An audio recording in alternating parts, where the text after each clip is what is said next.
What's up, folks? We muted. What's up? What's up? Great Black Detox. It's a Fibroid Friday. Welcome one and all to the show, to the Q&A, to the clinic, to the platform that allows you guys the opportunity to talk to Dr. Amsu on my left, Dr. Keeler, who's on here, and the rest of the team, and yours truly, Mr. Breaks. And today we're talking fibroids, we're talking female reproductive health, we're talking causes, root causes, we're talking solutions. Our children and our children's children can be free of the ailment. So Dr. Amsu, what's going on with you, son?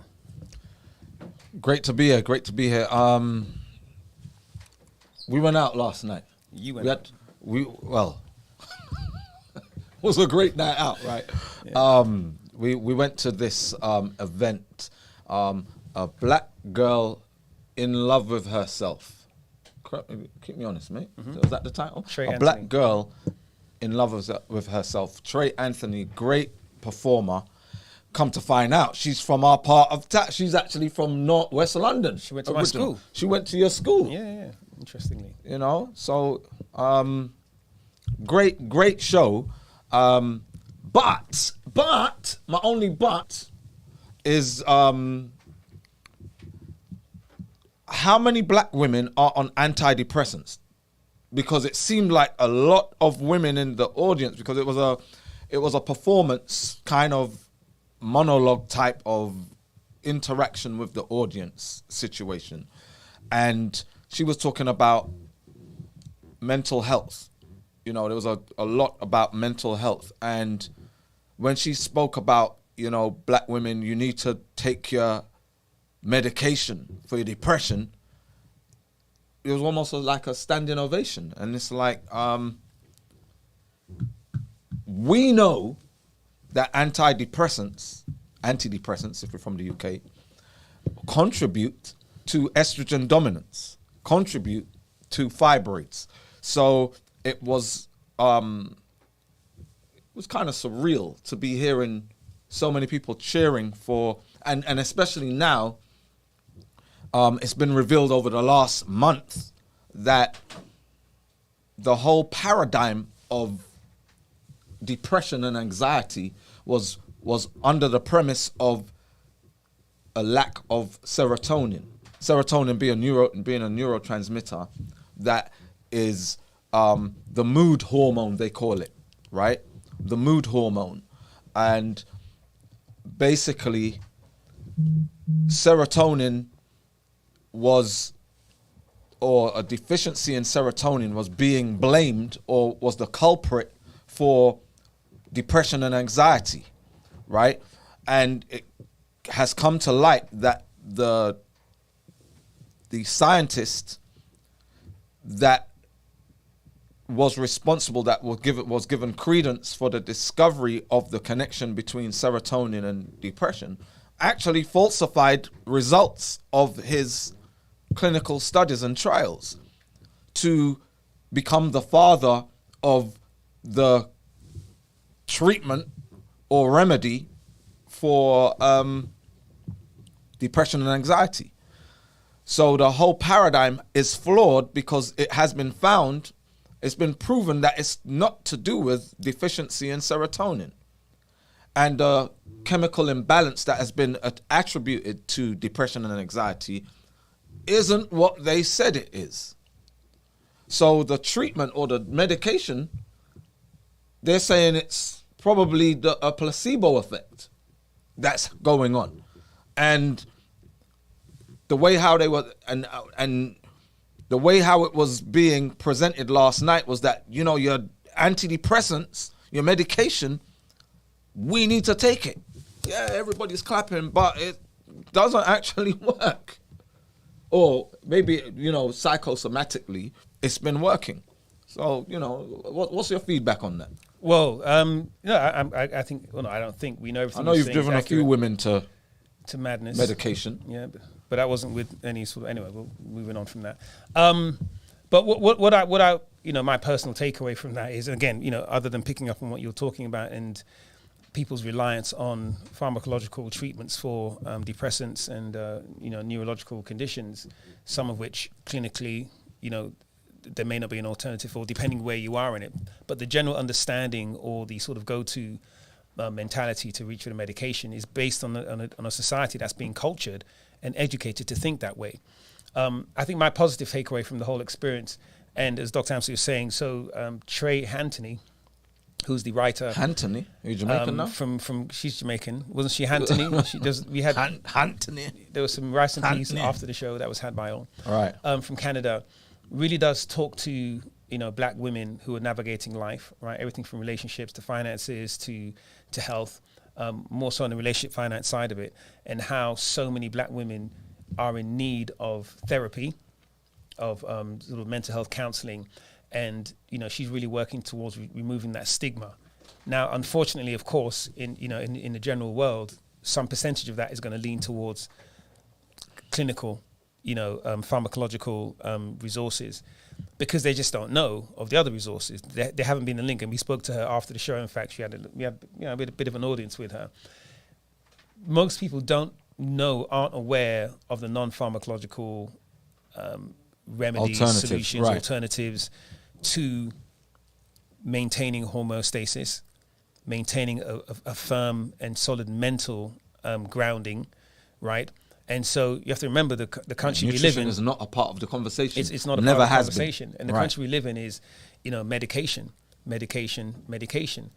And we of our paradigm want to shift that. So it's kind of a double-edged sword. In one way, we really applaud her for creating that platform, for writing the book and sort of reaching so many women. And on the other hand, maybe we just need to work with people like that to introduce them to the alternative. So now when she goes and does her next show, she'll say, hey guys, look, I know there are a lot of you on antidepressants and medication, that may be a resource for some of you, but there are alternatives. Hey, Dr. Amsley, come on stage. So that's what we need to get to. So, and why not, right? Amsley come and say, boo! Right. They start stoning you, heathen. No, because we actually said to her, I said to her, because you didn't want to say it, but we actually expected there to be a bit of men bashing going on, but refreshingly, it wasn't. Men were not portrayed in a bad light. And there was actually a section speaking about, black women who have lost their sons to gun violence. Young sons, like school age, where they, school age children might be a disrespect over sneakers or whatever, somebody's girl or whatever, and it ends up in bloodshed and in death. So there was a very heartfelt section of the show which dealt with that. But my thing about that show, especially when it came to the mental health part, right? Black women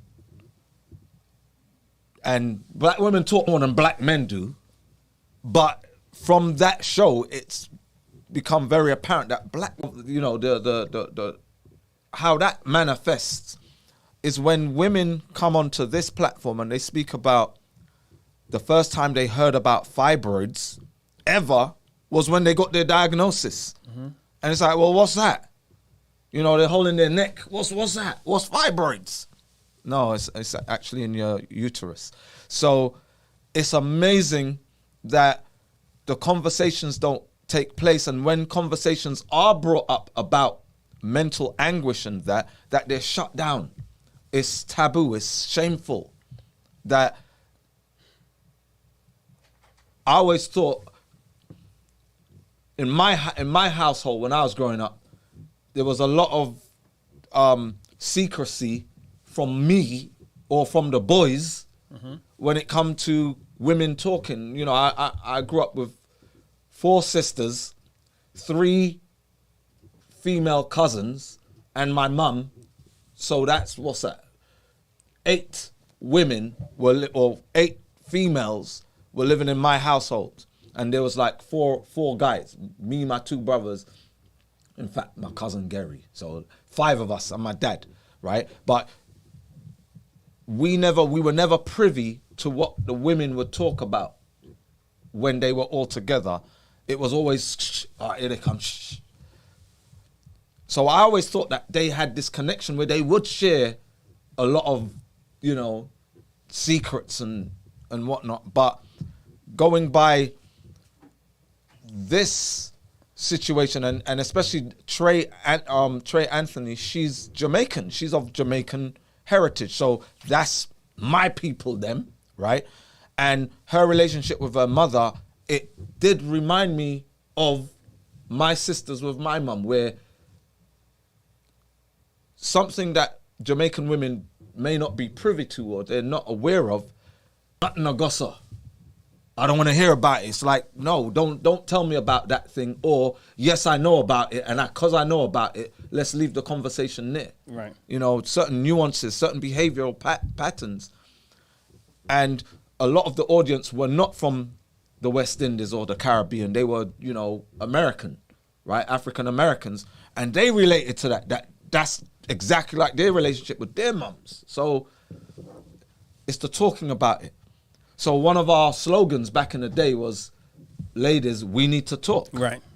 Basically, you need to talk about what you're going through with your reproductive health. You need to talk about how it's affecting your life. You need to be more open.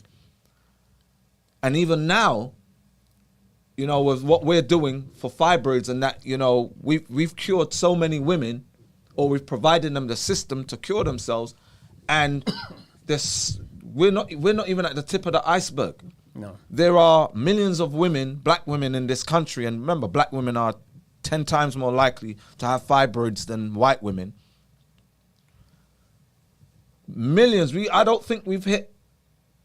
It's a drop in the ocean, if anything at all. I don't think we've hit a tenth of a percentile with women who know about our paradigm for fibroids. Yeah. Because women are not talking. We need you all to talk. Indeed.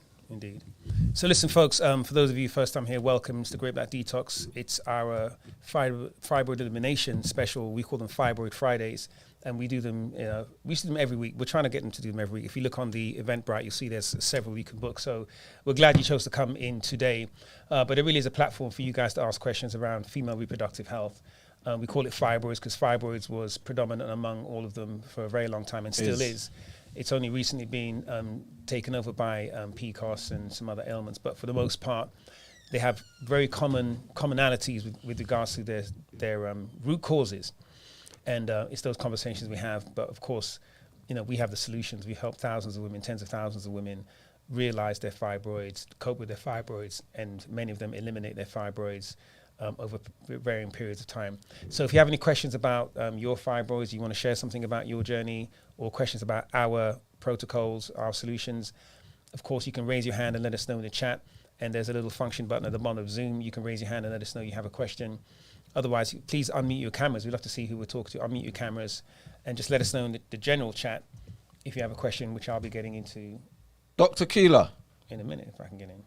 Dr. Keeler, I wanna know the experience in your household with your mother and with, you know, without my dad, without my you, father. You know what I mean? Without you putting your business out there, because that's the whole thing with West Indians, and don't put my business out there, right? The whole, us as men, we have no clue. It's a mystery what goes on. You froze a little bit. Am I back? All right. So it's a mystery to us men.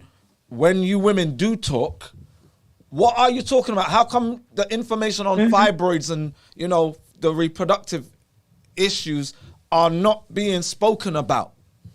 And even the mental anguish, because one of the things that this what Trey Anthony was bringing to light was her grandmother, who looked after her for a good 4 or 5 years in the UK, used to just go into her bedroom for like 5 days, 3, 4, 5 days, and not come out to deal with her mental anguish. And I actually remember my mum doing that, where there would be sometime when my mum would be in her room for days, and everybody had to keep quiet.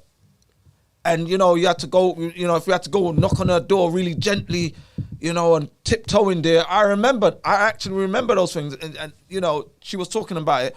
What was it like? Okay, so let me preface this by saying my experience in my formative years was more unlike most Afro-Latinos, Afro-Caribeños, right? Afro-Caribbean people, because both of my parents had a sense of there's a lot of pathology in Afro-Caribbean, Afro-Latino culture when it comes to children being seen and not heard, do what I say, not as I do not question me.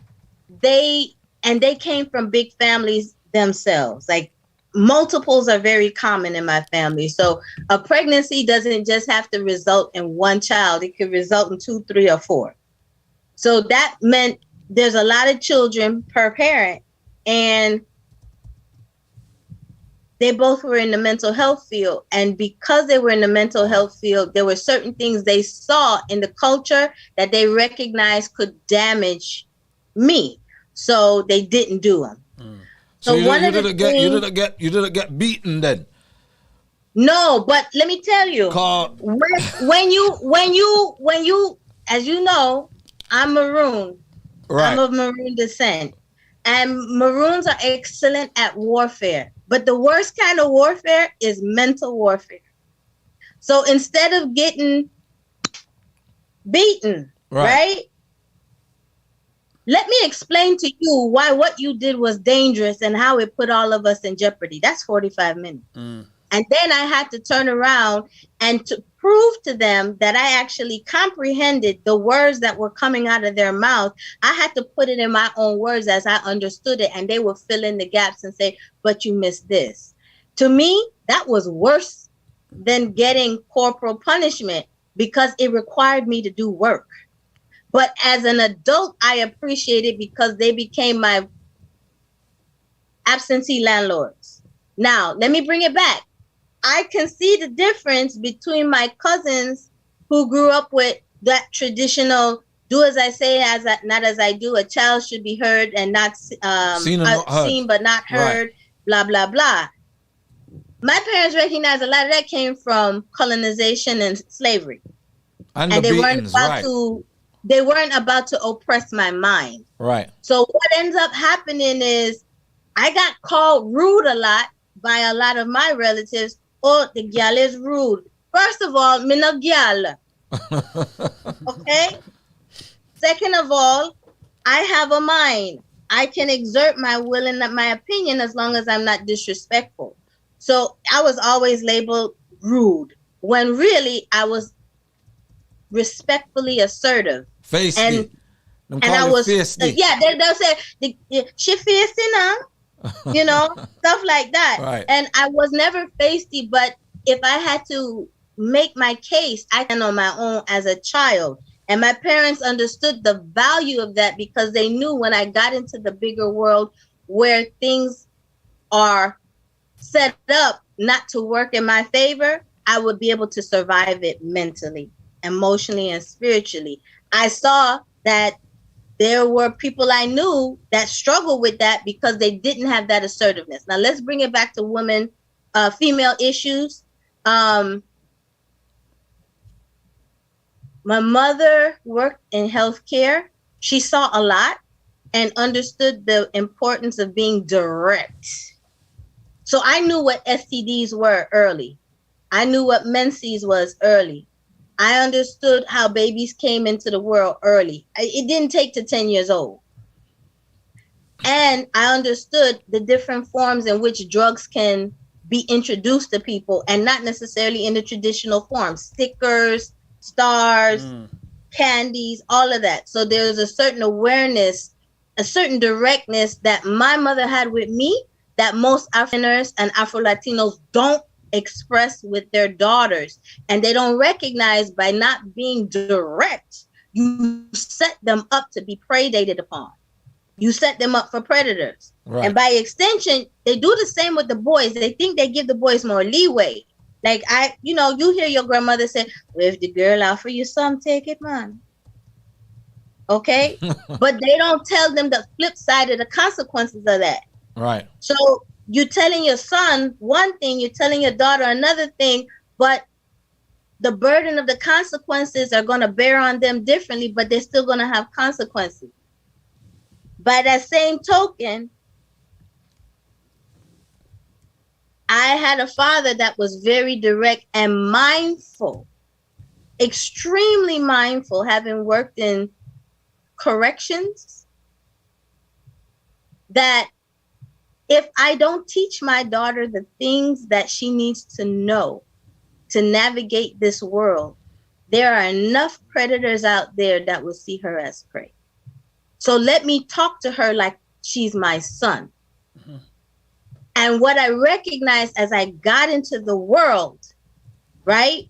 Like I had my father said, you never have a baby before you're ready to have a child. If you can't take care of that child on your own 2 feet with your mate, or, forbid that your mate dies. If you can't take care of your child on your own 2 feet, don't do it, because you put that child at a disadvantage.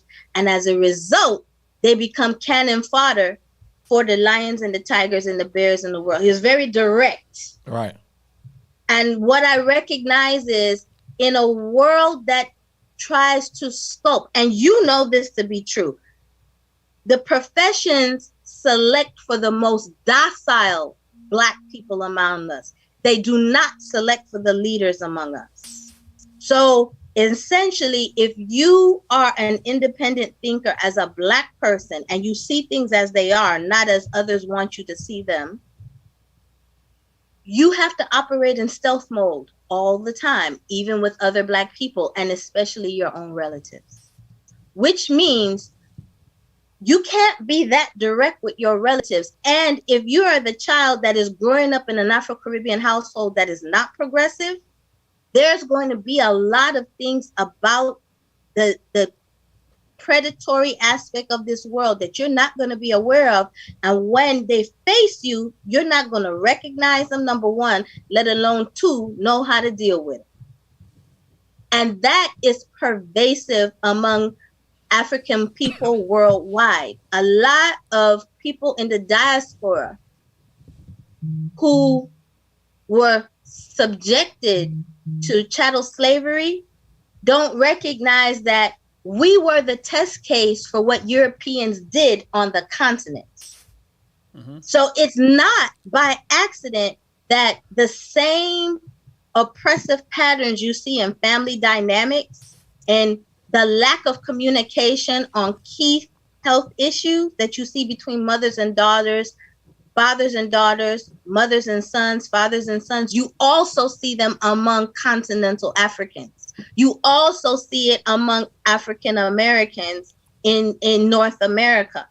You also see it among Africans in the diaspora throughout Europe and Asia and Arabia. Why? Because those of us who are enslaved were the sample size, the test case on which Europeans perfected mental and spiritual warfare and then took it to the continent to expand upon it on home soil.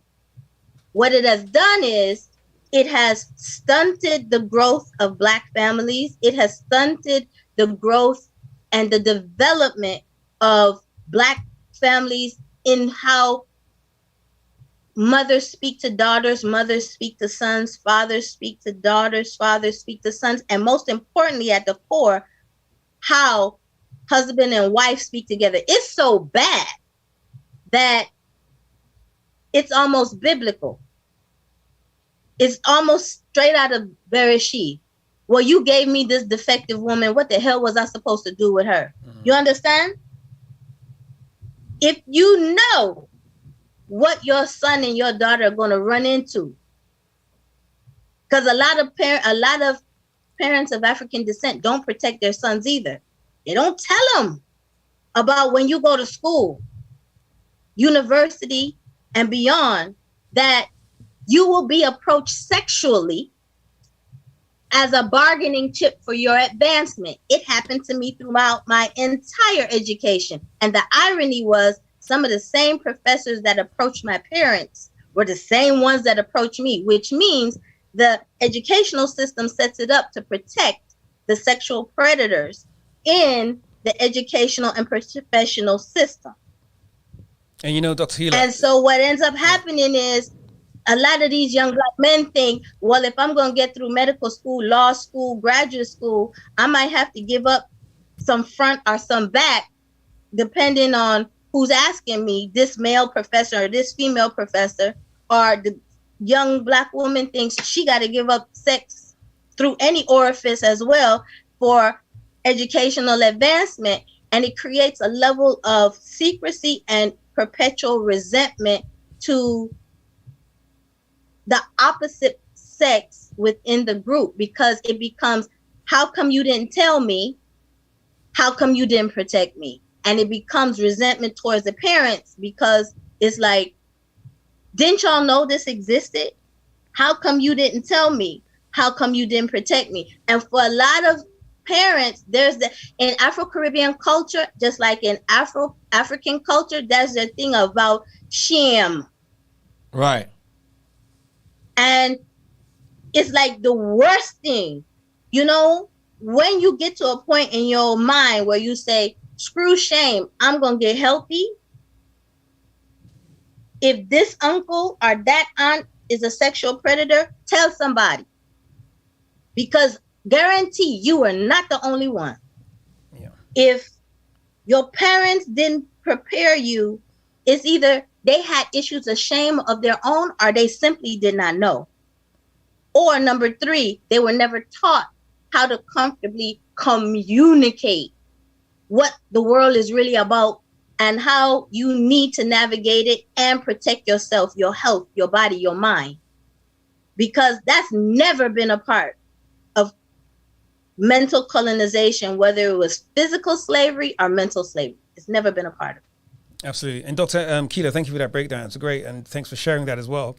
And it kind of talks to everything. And we'll take questions in just a second. Of course, hopefully there's some in the YouTube and as well in the chat. Guys, don't be shy. Please unmute your cameras and let us know in the chat questions, comments, concerns you have. But just talking off that, Dr. Keela, when we think about how we are raised in schools, and I know for a fact that quite a few people who join our calls are from the South, right? Grew up in America, some maybe just after Jim Crow. The ones from the Caribbean and West Africa have this as well, that we have a certain mentality and an understanding and appreciation of authority, right? And so authoritative figures, whether they come in education or, the police, the court system, our doctors, all of these things play a part in why we are often reluctant to seek advice outside of our doctors, why we're often reluctant to move. We're reluctant to leave a job. We're reluctant to leave a bad situation at home, whether it's a marital situation, a relationship situation, a financial situation, because we have this mentality and this sort of ingrained respect, if I can use that word, for authority, regardless of what authority is telling us, without even realizing that authority is in many cases when it comes to black people being set up to disenfranchise us. There was this massive thing. In fact, there was something came out just last week, and I do this every single time. I'm probably going to get put onto the Hall of Fame for the amount of times I come up with something. I don't produce the facts. But mortgage companies that were denying mortgages to black people. And there was a case recently where a man went to buy a house, and, on the form it asked you, what's your race in a roundabout way, and he was black. And, the bank wouldn't approve his mortgage. And, if they did, it was some super high interest rate. What he did was he got someone else to apply for the exact same house. I think at that exact same time, came back approved at a much lower interest rate. The black person had a higher interest rate and a better income. And Had a higher credit score. What did I say? Interest rate. Sorry, a higher credit score than the other person. And there's cases like that. We've heard about redlining. Why I'm bringing this up, and maybe it's a segue, maybe not, is that it's these mechanisms that exist inside of health as well. So when you go to the doctor and say, oh, doctor, I'm feeling some pain, instantly, in fact, before we get to the doctor, let's talk about ER, because ER is the place that most black people go to when they're at stage 5 of their illness, right? So you walk into ER. They go ER for the trained, stage 1. They go right. ER for they got a pain in their elbows, right. Like ER, right? Rather than going to the doctor. If any of you are familiar with medical processing and coding, you guys are familiar with medical coding. So basically, when you go to hospital or a doctor and you have a number of ailments, they run a series of tests, right? Then at the end of it, they take each of those things, the swab, the syringe, the stethoscope, you know, each specialist you see on the weigh-in, if you got weighed, if you gave blood, every single one of those things gets coded, or everything one that gets put onto your, basically an invoice. That invoice gets coded. That coded invoice gets sent to the insurance company, and the insurance company say, right, we cover this, and this, but those cover or the facility or the workplace or whatever, right? And that coding. So when you walk into an ER, I'm sorry, but you know, maybe you guys know some ER nurses sit at the desk. Before you see the actual nurse, there's someone at the desk that asks you, okay, why are you here today? And then you tell them. As you're talking, they're writing notes down, they're coding. You are money. Okay, you got pain in your chest, right? We're gonna have to take your oxygen levels, right? That's a test. That's $350. What else are we going over there? Well, I was feeling a bit dizzy. We're going to check your blood. We're going to do your lab work. That's $1,200. You got any pains anyway? Yeah, well, my elbow's hurting. Okay, we're going to do an X-ray. $1,200. So before you even got to the nurse, you've just coded $3,600. Do you understand? And that's the world we're living in now, is where before you even get to the person that's supposedly going to heal you, you just racked up $5,000 before you get to that little room and put that right. backwards gown. It's like right? taking your car to that dodgy mechanic. Right. And it's like you go in for, there's a noise in your car. I'm right. hearing this noise. You don't know what it is. Right. I've got this tapping noise under my what do they call it? Under my hood. I was gonna say bonnet. You can't say bonnet here. Right. Under my hood. And That's it's a conflict of interest. It's a diagnostic. Right, diagnostic. And the diagnostic is how long's a piece of string? Right. How long's a piece of string? How long's a piece of string? So it is money. And there's a conflict of interest. It's not about health care. It's about exploitation. Absolutely. And guys, you know, we've gone ad nauseum about the medical industry. You guys know this. We love doctors. We just have questions about the way the industry is ran. They say ran in America, don't they? How it's ran. We don't have any questions, but I would really love you guys to unmute your cameras, because I'd like to ask a few people on the call where they are. There's a young lady that's been on the call for, there you go. And I was actually going to come to you. Folasade? How do you say your name? I know it's Nigerian. I'm going to butcher it. Oh, okay. Yeah, Folashade. Folashade. Yes. Beautiful. You say it better than even I do. I'm assuming you're Nigerian. You could be Cameroonian. You could be Ivorian. Yoruba Nigerian. Okay. Yeah. So, Folashade, we're really pleased to have you here. But I was born in the U.S. though. So. Okay. Where about you? Sound like you're from up top. From Chicago. Okay. Right, Standard American, Midwest English. So, right. Folashade, what brings you here today? Tell us. Ask us anything. Tell us anything. No, I just have a slew of health issues, and I'm always open to hear, what I can do to make things better. Absolutely. So, yeah. Give us one of them. Give us your list. The one pretty much. I bought maybe a couple products. Yeah. What was that? Tell us about it. You're in safe hands here. We're all family here. Oh, okay. It's kind of a long, thing, but so I was dealing with high blood pressure, in my teens and maintaining it. And then life events kind of happened, maintaining it all the way from my teens all the way to my late 20s.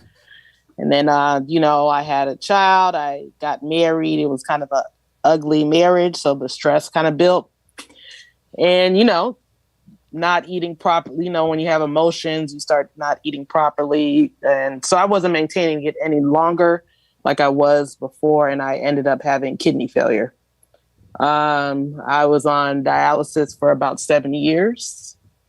Peritoneal dialysis, which caused a lot of infections and scarring in my stomach. So I have I won't say permanent, but it's an ongoing digestion issue that I have. I got a kidney transplant last year. So, I'm just trying to do it better. I don't want to end up having to do another kidney and just trying to figure out a better lifestyle. It's for the rest of my life. Wait, Folashade, how old are you? Because you look like you're in your early 30s. The way what you just did there, how old are you, 60? No, I know. I'm 37. Okay. So, well, I'll say something before Dr. Keeler wants to jump in. Dr. Amsu, if you had a kidney transplant last year, right? Yeah. I would never have I would never have thought that looking at you, listening to you. Right. You sound I try vibrant. to maintain my health Yeah. best I can. It's still a challenge, but I try to do what I can, you know. Yeah. Because there's people who So have kidney everybody is transplants shocked. So listen, I think you're doing great that way. But Dr. Amsi, I mean, you've got a number of things going on there. MCHC. Yeah, I take. You mean like to keep the kidney in place? What they call it, anti-rejection meds? Right, Is that what you mean? anti-rejection meds. Yeah, I'm taking 2 currently. Yeah. Right, and you know, because of that, that complicates a lot. Right, I know, That and I don't complicates a know. lot because the immune system is everything in the body. Immune system, Yeah. you know how sensitive the immune system. And I'm sure Dr. Keeler will come in on this as well. Your immune system is everything. It's your checks and balances. Right? Yeah. It's So your immune system is like it's your accountant. It's your Yeah. management and it's your accountant, it's everything. And everything that we put into our bodies, the immune system has to be like, all right, we're all right with that. We okay with that? Yeah. We're all right with that. Okay. And when you now have to lower yeah. your immune system's response, right? Basically, Yeah. you're, making it docile. It now, you have to be extremely strict with your Yeah. diet. Extremely strict, like more so than and we're dealing with the kidney as well. We're dealing with kidney, which is regulation of blood pressure, right? Yeah. A level of production, it has its job with your vitamin D production. It deals with filtering toxins, urination, the uric acid, Yeah. so that right there is, we do have supplements that we will, we do have kidney RX and, we have deep vein, we've got our blood pressure. Yeah. Well, blood pressure is not an issue anymore. Right. All right. That's Now. good. Yeah. I just want to keep it there, Right. So, and then I've had, when I was on dialysis, I had a couple of you guys' products. So I know about the kidney RX. I had that when I was during that time period. Right. I've taken that supplement. Yeah. Okay. So. Another thing as well is, you don't smoke, right? No, I don't smoke. I've been carrying this battle since I was a teenager, like I said. Okay. So I don't drink. I don't smoke. Good. Like that's long. Yeah, I've always not done that because I was always trying to maintain my blood pressure for a long, long time. And do you get you must get blood work regularly since Yeah. Well, I've been doing pretty good. So now, it used to be weekly, monthly. Now I 3 months. Okay. And Yeah. you're maintaining good levels. Yeah. Well, I had an incident. Like I mentioned before, I have a lot of scarring in my intestine. Right. So I had an incident in June. So I was doing pretty good up until June. I'm still doing good then, but in June I had a bowel obstruction. So thankfully, I caught it before it was worse than what it could have been. Right. And so I mean that's my biggest problem is my digestion. What supplements? What supplements have you been taking of ours? Well, I guess I can go over here and look at it. I did the kidney RX and then I have the Her elimination kit. Okay. I've taken that when I was on dialysis though, like right before my kidney transplant. Right. I did that. Yeah. So, but I'm not taking it now because I took it some of it right before my incident. And it just kind of scared me because it eliminated it, but it eliminated it vomit wise. So now I'm like scared of supplements. You know, I kind of. When you say eliminated it, was it fibroids? I don't know what it was. It was like black things. Like it was scary. So. What? All right. What made you take her elimination kit? What was going on with you while you took her elimination kit? I mean, I felt like I went to go. I just, you know, when you have a transplant team, they make you check everything from top to bottom. Right. And you know, when you have high blood pressure, they all kind of link, you know, high blood pressure and things. So then I saw when I did a pap smear for a workup, they said I had fibroids. They said it was, I don't remember the centimeter, but it was pretty small though. Right. And that was like, but I'm like, okay, obviously I have some type of hormone problem in general. Right. The fact that I had to have a kidney transplant and they're seeing, you know, fibroid. So I think it's all from the same source, you know, type. Right. So that's what made me do it. Are the fibroids gone? I had a workup, maybe like, it's not gone, but it is smaller. They said it's smaller. Okay. Than what it was. Yeah. And you said that you vomited it up? I don't know what it was. I don't know. All right, you vomited something up. And you don't like vomit. No one likes to vomit. I didn't like the colors I was seeing. Oh. It was like scary. Yeah. It was dark black colors. And, you know, it looked like bile to me. Like, it was just like, what is this? Yeah. Well, that's why I ended up in the hospital, though. Yeah, that's the most painful vomit is when it's bile. When you get that deep in the gut, you know. Yeah, so that is scary. Nobody wants to go through that kind of pain. Right. Well, I took that elimination right before then. So ever since then, I've been like, okay. All right. On that, let me take a break from that. Yeah. Right. So the scarring, did the scarring come from the surgery? Yeah, I had multiple I had like 9 surgeries within a 7-year period. Right. All on my stomach area. So yeah. So the 2 supplements that because you have digestive issues, we have digest supplement, but deep vein is also for scarring. You know, it's okay. It's one of the things what it's good at is for scarring, internal scarring especially, right? Okay. And you know, people who suffer with like hemorrhoids as well, it's really good for that too. Okay. Not to say that you got hemorrhoids, but you know, any. I mean, I probably do if I have scarring. Ms. Aja, please forgive me. Ms. No problem. Yijui, did I say that right? Yeah, I think it's Miss Ajayi. Miss Ajayi. Yeah. Okay, so is not hard to see how things progress from chronic stress to fibroids to hypertension to chronic kidney failure. It's not hard because you had a preponderance of epinephrine, which clamped down all your blood vessels, but especially your renal artery.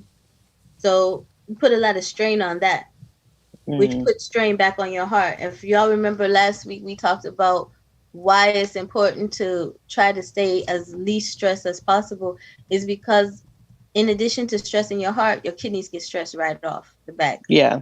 Because they see 25% of the load coming off the heart. And if it's too much for the kidneys to handle, they're going to clamp down and close that pipeline.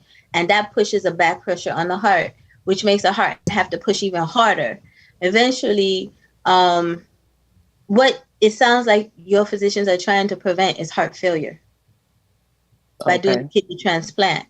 Because by doing the kidney transplant, they essentially replaced a machinery component, if we're going to speak in terms of everyday language, that if it were allowed to become even less effective, would result in the liver not functioning right, which means everything doesn't function right. And then everything that the heart sees, the lung sees, the brain sees, and it will make you toxic very fast.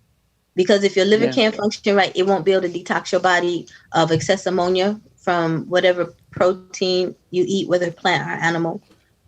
It wouldn't be able to detoxify any medications that came into your system. So they would stay at high level and become too toxic for your system. It wouldn't be able to make clotting factors just in case you started bleeding, having a heavy period, and your periods would be super heavy just because of that. And that's not even that is in addition to the heavy periods you experience because of fibroids. When the liver is not, you can't make most clotting factors, I think, except factor 8. Factor 8 is made by the blood vessels. All of the clotting factors are made by the liver. And as a result, what ends up, I think it's either factor 8 or von Willebrand's. In any case, what ends up happening is you will bleed a lot. Yeah. And as a result, it taxes the system. You become iron deficient, which means you can't utilize energy. Why? Because you need iron to make thyroid hormone. So your thyroid hormone will go out of whack. And if your liver's not working right, you can't even convert your inactive form of thyroid hormone, T4, which is, I should say, less active, to the more active T3, which would make you feel tired all the time, give you brain fog, all of that. Now, in addition, if you're chronically stressed, and it sounds like you had chronic stress really early in life and for a very long duration, what ends up happening also is that high cortisol will feed those fibroids. So it's not by coincidence that in women of African descent, if you see hypertension, you can see kidney issues and you can see fibroid growth, all in the same person, because it's all related to chronic stress. Okay. So the main thing is, did they send you to a dietitian to make sure, well, not only a dietitian, but a sleep specialist? So do you have problems sleeping? I was doing pretty good, but recently I'd actually been having a hard time sleeping. Yeah, recently. The last month, I would say. Yeah. Sleep is going to be your first line of defense to maintaining excellent kidney health. One of the things that happens to people that work very late shifts, and I don't know if anybody has noticed, if you go to the hospital in the daytime, most of the staff is white. If you go to the hospital at night, the staff gets progressively darker. Right. Okay? That tells me that those who do the scheduling know working afternoons and nights is taxing on the body. 3 of the things that happens to medical professionals that work late nights, or anybody that works late nights, whether they work for any other warehousing company, whether they work on the night shift for a cleaning crew, is their kidneys fail sooner in life. Why? Because it is, as the lady who was talking during the Hip Hop Alliance, I can't remember her name, but she used to be in the same rap crew as Big Daddy Kane. Yeah. She hit me up. Fatima, I think her name was Fatima. Yes, she said something that was very key, and I had noticed it when I was in hospital and when I had to work nights, and I noticed it in the nurses. The nurses that work afternoon and night shift always had thick ankles. Edema. No matter how young they were. Major issue, right. Yeah. And they were always wearing Ted holes or multiple sets of man socks that will come all the way up to the knee. Why? Because it is during sleep that our kidneys do a lot of filtration. That's why first thing in the morning, what usually wakes us up is the need to urinate, because our kidneys have been doing maximum total body filtration. But if you're busy working night, afternoon or night shift, your sleep cycle is so out of whack, you can't filter, your kidneys can't filter properly all the load that's coming off of your liver.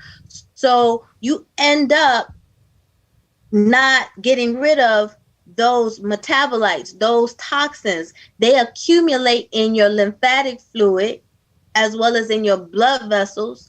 And because we live in a planet that has gravity, right, it accumulates on the lower parts of our body. It pulls water towards it, because anything that is not water will pull water toward it, especially if it's water soluble. The liver's job is to make fat soluble toxins water soluble, neutralized, so that the kidneys can get rid of them. So those things are pulling in our toes, our feet, our ankles, our legs, and if it's really bad, it will start to pull in our knees, which will give us knee pain, making us think we have arthritis when really we are just sleep deprived. and then start to pull in our thighs, which makes our thighs sore and makes the veins engorge. So instead of having small spider veins, you'll see these varicosities, these big varicose veins. Yeah. And then we will start seeing varicose veins in our groin area, where our legs bend into our pelvis, and it becomes very painful. A simple, steady night's sleep, a healthy sleep regimen can do a whole lot for kidney health. Number 2, did they send you to a dietitian that could say to you, first of all, you have to preserve your kidney health by not loading it with a lot of phosphate. So that's animal product. Pretty much. Yeah. I had all that when I was on dialysis. You're required to have and I maintained it. I mean, pretty good, as good as I possibly could, So, Sade, why are you saying, why are you talking past tense? I'm hearing past tense, like, I maintained, Oh. What's going on? You fell off? I think we might have lost Sade for a minute. No, she went to charge her phone. She's still on. Okay. Yeah, still there. Okay. I hear audio. All right. So, my question for you was, when you can't sleep, what activity do you engage in? Do you get on your phone or on your tablet? I mean, it's funny you say that. I did that the last 2 days, but before that, no. All right. So that's going to worsen your situation. Yeah. One of the worst things we can do, right, when we can't sleep and it's pitch black in our houses or whatever, that we turn on a blue light. We get the old blue light on, because that now inhibits melatonin. Catching me, and I was like, I know some of these things, and you're like catching me, like, because it's like I just recently did this. Yeah. Right. So for those people who don't know, right, when blue light inhibits melatonin production. Melatonin and inhibition of melatonin production means you can't sleep. Right. You ain't gonna be able to sleep. So our natural cycle is when the sun goes down, melatonin cycle is initial, and we're supposed to have more incandescent light if we do have any kind of light. These phones, these TVs, you got people with these TVs, big old, 65-inch in their bedroom, and it's like, I can't sleep. Let me watch the latest Real Housewives of Atlanta or whatever, right? Now, you're all that blue, and you're watching it in the dark with the lights off, so it's, uninhibited, no resistance to this blue light. So no melatonin production, right? Which means you're gonna find it harder to sleep. And without melatonin, your cellular respiration will not take place.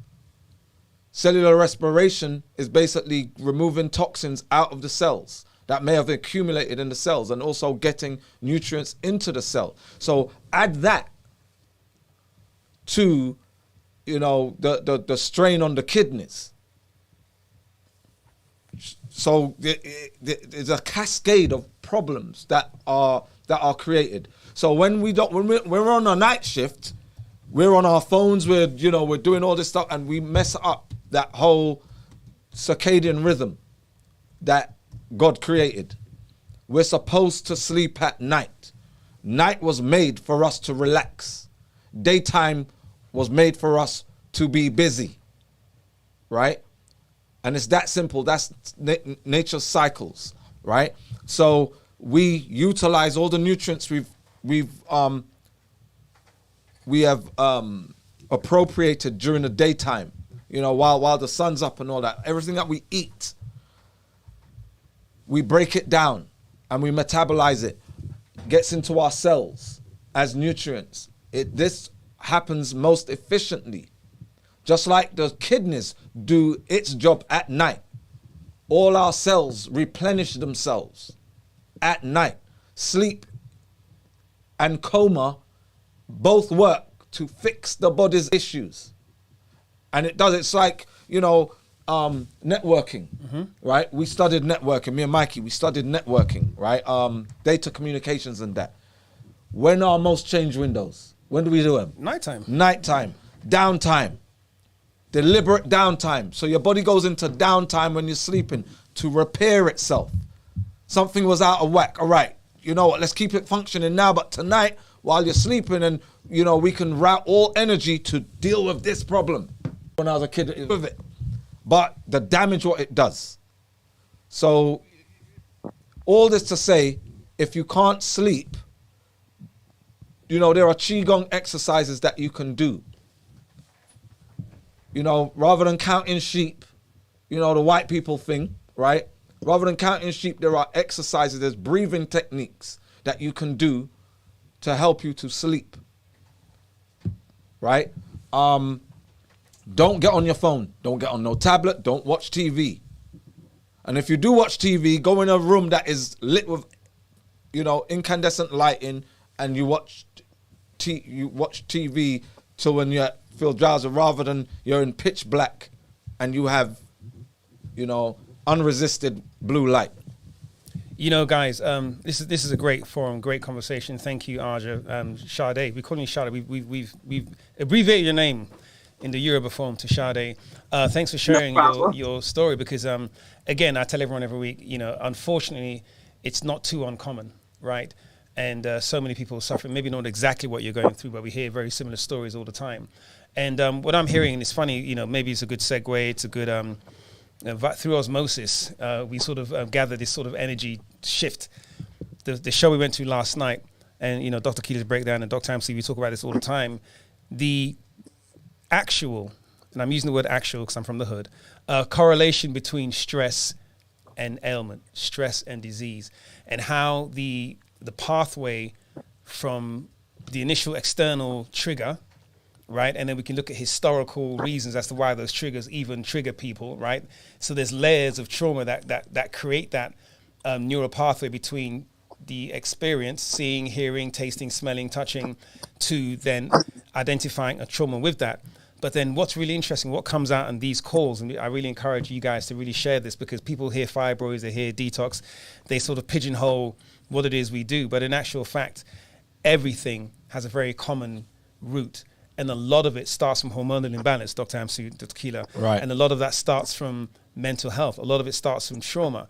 And, we talk all the time, doctor, about having the right nutrition, so that when you do face some external stimulant, your body is equipped to handle that stimulant. Right. And if it doesn't, how that has a more of an impactful engagement on your brain. And Shada, without telling us, Dr. Keeler kind of went that way, is that more now, and it's becoming more and more prevalent, and we have our own theories as to why so many things in medicine, in the sphere of medicine, are be kept pharmacological, because they know once they start dealing with nutrition, once they start dealing with mental health, once they start dealing with hormonal imbalance, and people realize that through my activity, through my food, through the right supplementation, through the right dieting, we can alleviate many of these things. So they tend not to. The white papers are out there. There are so many white papers that I've written between the correlation between stress and anxiety and physical disease. Dr. Keeler talked about how stress can lead to pain in your knee. Now, most people, when they feel something in their joint, they attribute that to some physical trauma. Well, I must have hit something, maybe I'm overweight, or it's just cartilage or it's arthritis. No, you're stressed out. And the way it's manifesting in your body is with swollen joints. It's with pain. It's sometimes even types of bleeding. I heard somewhere that people can spontaneously bleed from their nose and stuff because of stress, right? And their gums too. And their gums, right? We know that gingivitis and other oral diseases, a lot of them are caused by fatigue. And Dr. Keeler talks about lack of sleep. And right. when you have lack of sleep, now you've left yourself open. You're literally weaker. So now any external pathogen or stimulant, and it could be a mental stimulant, it could be a traumatic. And remember, your trauma, my trauma may be different. Some people, they're now desensitized. They can see someone getting beaten or shot and killed on the street, and it's just like playing a video game. Some people, they see a child being slapped and they lose their shit, if I can say that. So all of these things are subjective in some ways, but what is objective, Dr. Amsu, Dr. Keela, I want to bring out, and I love the way this call is going, is that link, that almost direct link. We talk about fly-by-wire between our mental capacity, can I use that word, and our physical expression. And so, Sade, even I'm picking up on it. You seem very vibrant, you're very cool, you're very bubbly, and all the rest of it, all the terms we're not allowed to use nowadays. But I suspect, and I'm not saying this is a mental counseling session, but if we're to drill down, there is some stress levels historically, maybe from when you were a teenager, as you said, a lot of this started when you were a teenager, that has not been dealt with. Yeah, we've done the symptoms, we took the aspirin, we took the painkiller, we've done all the physical things, maybe as well. And we talk very little about nutrition. If we look at the nutrition and we look at maybe the counseling and coaching, we can start to alleviate some of that underlying condition that, to me, exacerbates. I'm speaking personally. I know personally when I get stressed out to a certain point, if I stress out for like 3, 4, 5 days, it triggers something in me. I kid you not. It could be a swollen finger, twitchy eye. You might get a breakout into a spot. I kid you not. And I know I eat pretty much the same thing. I tend not to dip outside of my diet range, if I can call it that. You might have the cheat meal every so often, but I guarantee if I have a certain type of ice cream that I don't normally buy, and I thought, don't worry about it. Just leave the chocolate on there. I kid you not. That night, the next morning, pimple, rash, like a strange itch. I'm telling you, I can trace it back to something I ate. Sometimes within minutes. Dr. Amsu, I'll tell you now, and I'll yield the mic. I can eat potato, fries, certain types of fries, maybe fried in certain oil. I kid you not. Within 15 minutes, I can feel a twinge on my tongue. Yeah, I noticed when I started eating cleaner, I started getting more sensitive to things. Yes. Right. So now I don't like that though. No, but it's good though, because we are sensitive beings. We have senses. When we're kids, we learn about the 5 senses. We respond. What makes us human is our senses and our responses to stimuli, right? So the 2 scariest aspects of medicine, right? And I don't know how much it's changed, Keela, because you just came through in the last few years. When I was coming through, the scariest 2 were like endocrinology and neurology, right? Everyone's scared of that because it's so complex. It's complex. So by certain stimuli or triggers, certain neurotransmitters are initiated. And then your brain now reroutes even blood flow. So when we're afraid, when we're put into a situation where we're fight or flight, and adrenals are brought into place, right? Cortisol and adrenaline, our brain reroutes where blood goes to itself. So we actually become dumber because there's no, less blood gets to the frontal lobe of the brain. That means all the mechanisms of the frontal lobe, whatever duties the frontal lobe is responsible for, it now is shut down. Because now, when there's a lack of resource in your body prioritizes what's going to get the resource, what's going to get the nutrient, what's going to get whatever. And so when we go through things and we're young and we're still developing and there's a reroute that's taken place, now there's a legacy.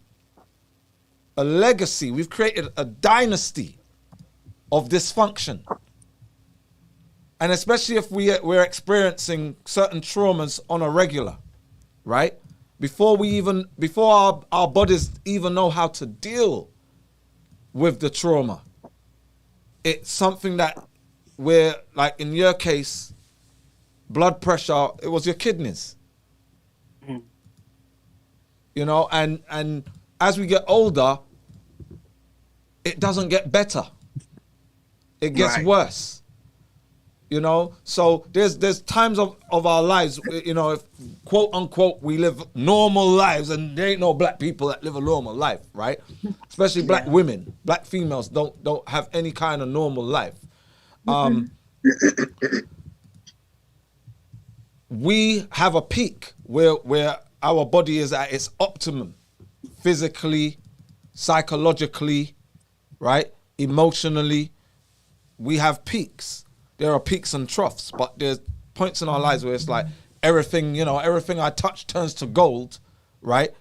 Basically, but some people don't ever experience that because of these stresses. Because you know, there's stress caused by, you know, the usual stress. What people talk about is, you know, the response is cortisol and the adrenals go to work. But then there's oxidative stress that takes place at a molecular level in cells, in tissue, in organs, in systems. And these are the things that age us, that affect our immune system. Yeah. And remember that when the immune system is triggered, if your immune system is not in itself functional for checks and balances how it should be, now you have inflammation where you don't need inflammation. Dr. Keela.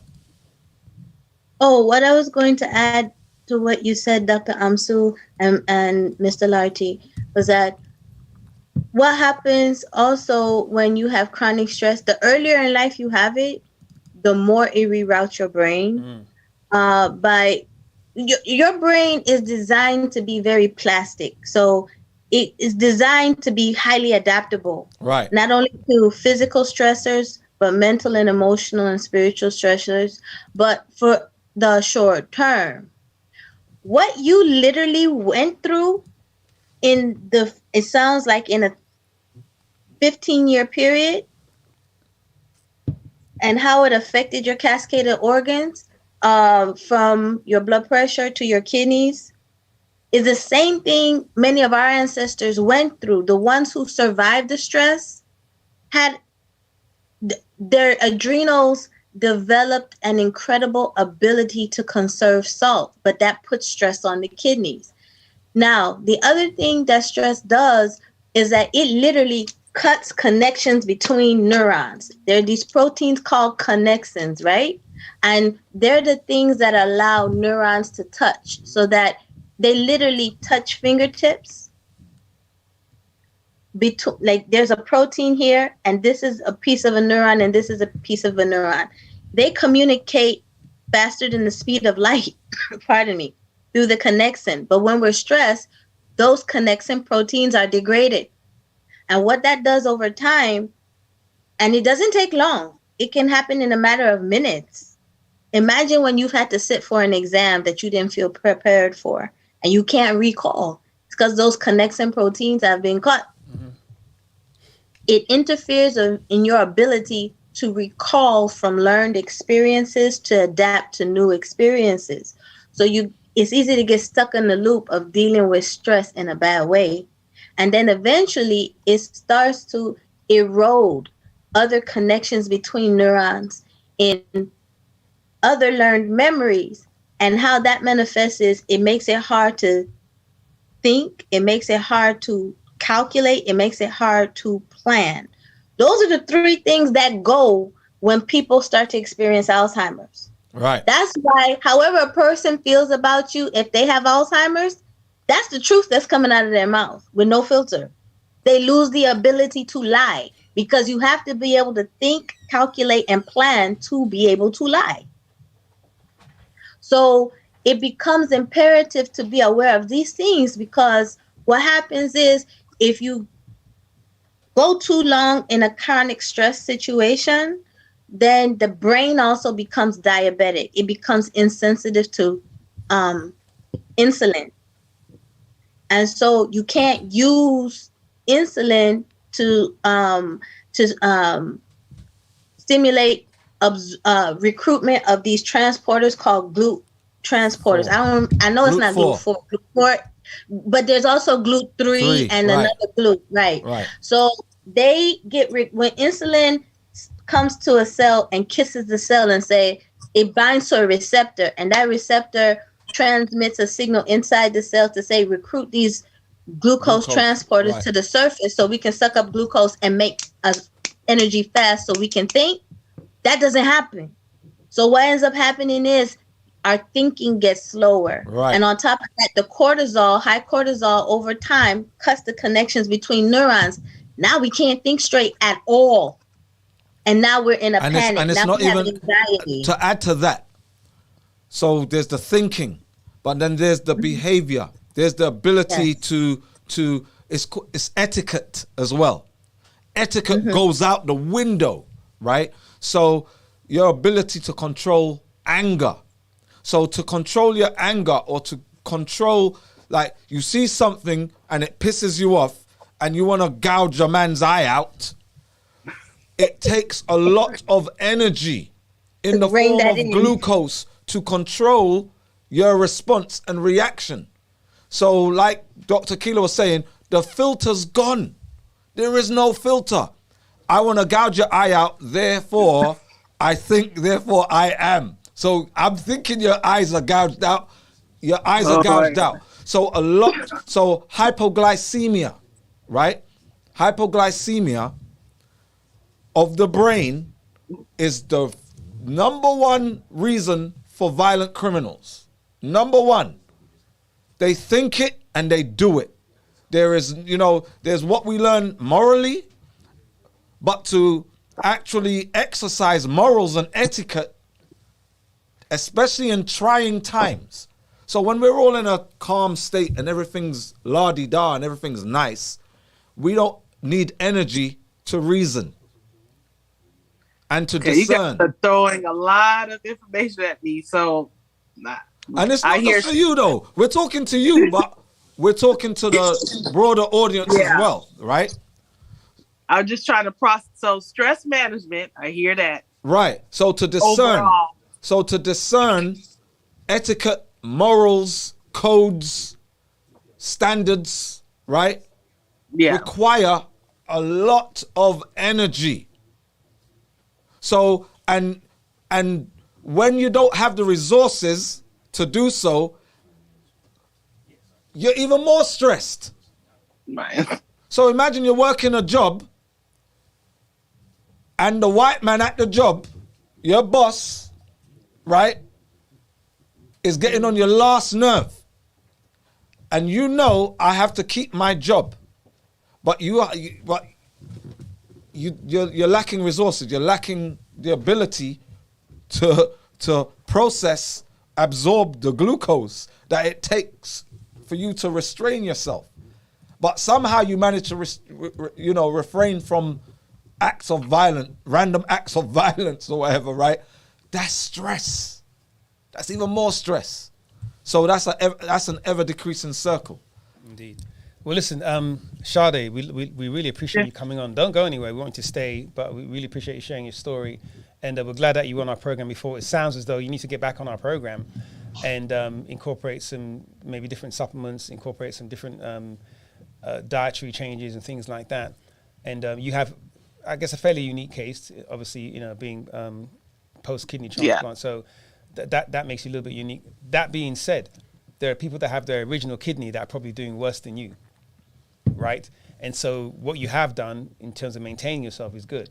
So now we just want to fine-tune that, because remember, it's about quality of life moving forward, Right. Everyone alive right now is alive. Bravo. Okay. Well, what's the question? I have one question. Yeah. Just one thing to add. There's a reason why people around the world who've experienced colonization, particularly African people, are so expert in the arts, and particularly music, singing, poetry, and creation, is because when you're in that mode, it is that realm of thinking that lets you hear from the creator the best, because you're able to tune out the noise. So it becomes, what do you like to do that's healthy for you that tunes out the noise? and focus on that. And honestly, sometimes it requires you becoming Captain Don't Give a Hoot. For lack of a better term, I would normally say it differently. But if you have to be Captain Don't Give a Hoot at times, it's for the betterment of your health. Because if you don't do it, you literally disintegrate. And that's any of us, not just you. That's any of us. There are physicians that no longer work in hospital because they recognize it was disintegrating them at the molecular level. They understood enough about medicine at the medicine. You have surgical level, you have which is visual and tactile, and then you have the molecular level. Always remember, anything that's going on at the molecular level has a greater impact because it has a geometric impact throughout the body, because the same molecules you have one place, you have the other. So whatever's going on in one place is going to spread to the other. Right. So when you know what your triggers are when you are pissed off and stressed out. And I don't say that to be disrespectful, but you know how you feel. Yeah. Absolutely. Do what you need to do to recenter. Because if you don't give yourself permission to do it, your body will leave you to deal with the crap on your own. Now, here's one thing that I wanted to say to you as well, right? And I never but I do, right? I don't like to talk about where somebody lives, but I do like to talk about where somebody lives. You live in Chi-Town, Chi-Rock, right? Yeah. And the world doesn't understand what goes on in Chi-Town. No one understands unless they've been there or they have people from there and a picture is painted. What's going on in Chicago it can be hell. It's hell to a lot of people. And I know we were talking about those stresses and all that, right? I don't know which part of Chi-Town you're from, but I know man them, I know people from Chi-Town and they're like, look, man, when they come to ATL, they're like, man, this is peaceful. This is bliss. This is like heaven, right? And there's parts of ATL where, it can be pretty bad. Right. But Bit tasty.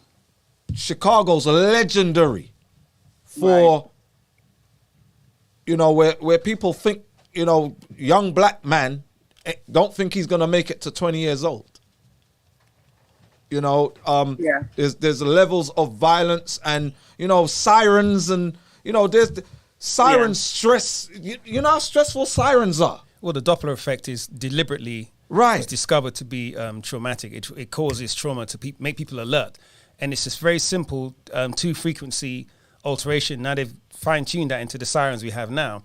But it's designed to create stress in people. But let me ask, what's your advice to Sade? You're talking about Chicago like you want to move there, bro. What's going on? No. It's legendary. It's Yeah, I understand, but what are you suggesting that Sade do? Move. You need to move. You need to get out of Chi-Town. You need to get out of Chi-Rock. Oh my God. And I know, look, where we're from, I know, look, we're from a place in London that we call Northwest London, Northwest. We love it. And when we were growing up, we repped it, man. It was like Northwest, we'd go other areas and be like, Northwest. He's from Stonebridge, which is like Stonebridge is like Northwest Central, right? Central Northwest. And everybody from Bridge, we're from Bridge. It was like, that was the badge. And people where you're from, you want to rep your area, your ends. We call it your ends, right? Your manor, your area. You love it. Yeah. Because that's what you know. You grew there. But we got the hell out of Northwest because of things that, we have these area code, postcode wars going on in the UK. And we got out right at the beginning of the situation, right? But in Chicago, it's notorious. And you might sometimes you think you're used to something because you hear it all the time. But as Mikey was just breaking down, there are these traumatic triggers, that frequencies which have been purposely emitted by these sirens, by that they know it's working on you at a molecular level. what Dr. Keeler was talking about. I mean, where I live is not too bad. I live close to the airport, so that kind of helps shield us a little bit. But no, but then you the got airport, the planes. the RF. The So RF, right. if people only knew the kind of frequencies they're being bombarded with living near an airport, and airports have several radar systems, the planes communicate, there's chemical waste, there's bio waste.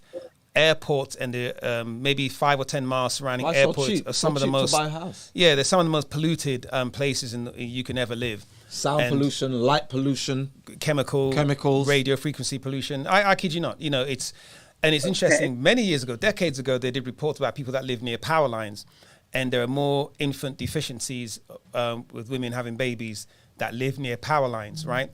And this is a time where people weren't really so aware of radio frequency interference, radio frequency disturbances, and how radio frequency, magnetic radio frequency, how microwave. Remember, microwave again. It wasn't as prevalent in the world until sometime in the 80s. It was out there, but not the way they're using it for cell phones now. So remember, microwaves is literally that. It's a microwave. It's so small, but the amount of energy they pack into a microwave, it cooks from the inside out. It cooks. The reason why a microwave cooks your food, they cook the water in the cell. They use the water in the cell to heat, and then that changing of the molecular structure of the H2O cooks what's around it. So it's actually 75% water. That's why if there's no moisture in something you put in a microwave, it doesn't really do anything. So you take it out, it's a little bit cool. Put something wet in a microwave. Put something with it moist in a microwave and see how hot it gets. You can't even touch the container. So think about the microwaves that we're being hit with. That's exactly what it's doing to you. So your bodies have to work overtime. Your body is having to work overtime to regenerate and replenish the cells that are being cooked. But remember, there gets a point in your life where, because of telomeres, your body's going to give up starting to replicate cells. It's like, man, I'm tapped out. I've replicated as many as I can. That particular cell, I'm not making that cell anymore. And that particular cell is the cell that keeps you from getting cancer. That particular cell over there, that is what helps your eyes stay vibrant. Do you understand what I'm saying to you? So all of these things over time, we don't see the correlation whilst we're alive and while we're vibrant. But I'm telling you, and I'm not saying you need to move right now, but you need to think about moving right now. Living near the airport, power lines, certain water. Find out what happens to people living in Louisiana. That's what I was trying to say. That shields me from the violence, but you're saying it shields you from the violence. So issue. you may not have that sort of visceral trauma of living in the hood, but now you're living in a highly polluted area. Dr.Ams was saying, living near the airport is usually the cheapest real estate in any country in the world. Planes dump. You'd be surprised how much chemical waste gets dumped in and around airports, and how that seeps into the water table. And a lot of municipalities, the airport is the biggest cash earner, in terms of tax revenue and just sheer revenue in areas. So they'll prioritize the airport. So the sewage lines, the power lines, everything over your environmental. Right. And anyway, we don't want to get into that. But what I was going to say to you, Sade, please don't go away. Please stay here. We have some other people. One more question. Add to that, go ahead. 5G, right? So remember when the pandemic, COVID, and you had a lot of people saying it ain't really a virus, it's 5G, right? There was some. All right, there is a virus, but it does not negate the effects of 5G. That radio frequencies can induce cold, flu, virulent type of responses from your immune system. Yeah. They can trigger your immune system. We are biochemical, but we're electrical. And anything electrical is influenced by something else that's electrical. Radio frequencies are electromagnetic frequencies. And there's a correlation. So there's this thing, as above, so below. Right? The doctrine of correspondence. Right? In the ancient, in our ancient science, before we were colonized and enslaved and all, we had a very powerful connection with nature. Right? And we had doctrines.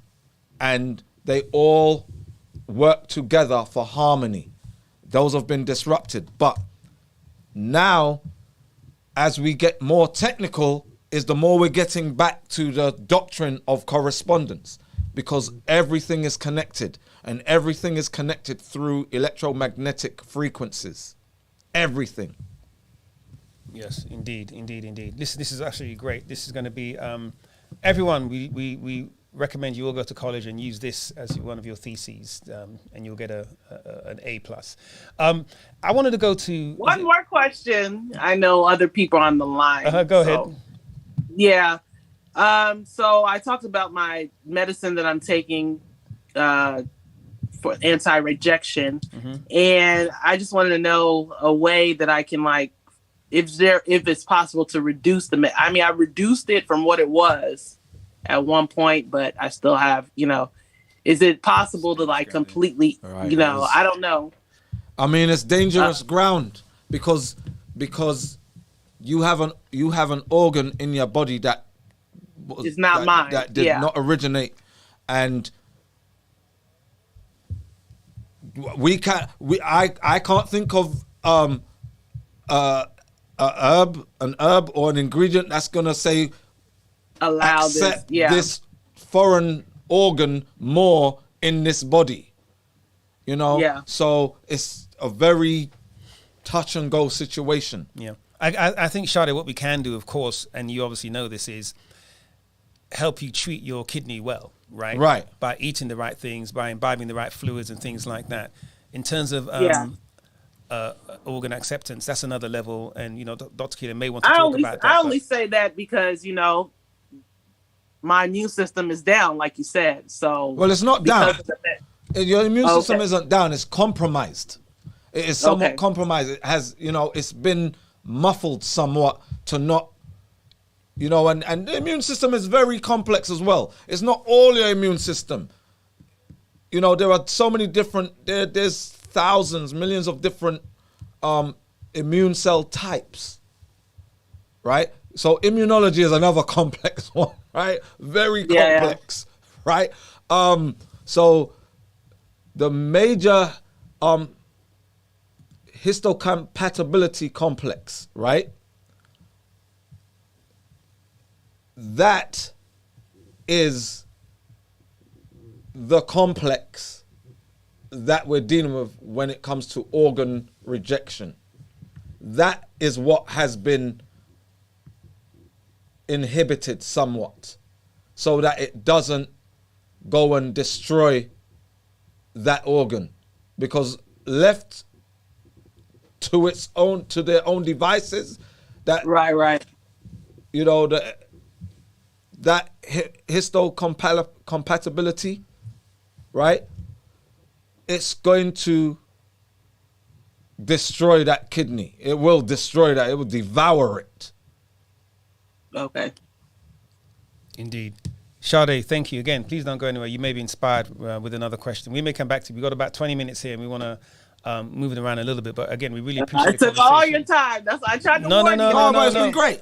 If somebody wanted to interject, they could have raised their hand. So now I'm going to go picking on people. But listen, every week we have someone that brings a topic or a subject or a story that we haven't touched on before, or it kind of skirts the lines a little bit, and it gives us an opportunity, Dr. Amsu, Dr. Keelan, an opportunity to sort of reflect on some of the things we've learned. And health is so broad, and we're all so unique, even though there are all these commonalities we talk about. So your story, you're the first person, I believe, no, maybe the second person that's had a kidney transplant.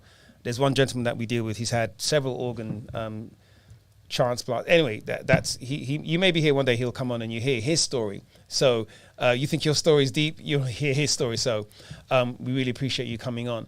I wanted to ask, is it Baina? I think it's, can you please unmute your camera and your mic? I think it's Baina. He or she probably wondering, wait, is he talking to me? Baina, you there? Oh. Okay. Well, Baina says she doesn't have a camera or a mic, and she's got no medical problems, but she does have medical curiosities. That's fine. Well, share your curiosities in the chat. But you did ask a question about what was in our supplements, and I wanted to have a conversation with you about that.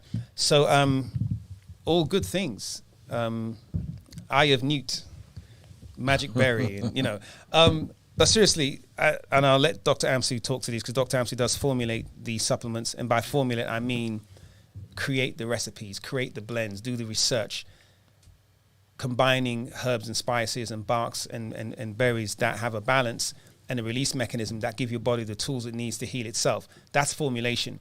Formulation isn't getting a bunch of stuff and throwing them in a pan or getting someone else's recipe and cooking in the kitchen. That's not formulation. That's being a short order cook. Just want to make that distinction there. So Dr. Amsu, I will say that, you know, the ingredients are all organic, they're all natural or human, plant-based, food grade. We don't use any alcohol. We don't use any chemicals. The only products in here that will naturally keep this product are things like bicarbonate of soda, and it's like such a trace element. But these things are naturally preserved because we use a certain heat mechanism to extract the nutrients from the herbs, but keep them within the blend. Whereas a lot of other processes, they may boil, and then Right. the nutrients are steamed away. They may use distillation, and distillation, by definition, separates the nutrients and the parts of the herbs. Is there a specific one you're asking about, Balna? They're all different. We have over 40 different supplements, and so I don't know, Dr. Amps, you want to talk to maybe, who do we have on the call? Let's talk about Essence, maybe. I don't know, Blood RX. I'll let you pick one. And I mean, how long's a piece of string, mate? What are we talking about here? That's what I'm asking her. She said, "What's in it? Which one, Balna?" Well, you may not know. So what I'm saying, telling a story, right? Right. Tell a story about Blood RX. What made you develop Blood RX, and sort of what's in it? And I think that will maybe All right. So tell the story about. blood is life. Right. Blood is life. The health of your blood is going to determine the health of everything in your body. Your blood is basically the transportation system of the body, right? All the cargo, all goods that you consume and break down, you digest, metabolize, all of that is reliant upon the blood to get to where it needs to go, right? So whether it's your blood cells themselves or in the plasma, right? Everything, hormones, enzymes, everything that is biochemical in your body has to go through your blood. That's the only way it's going to get to where it's going.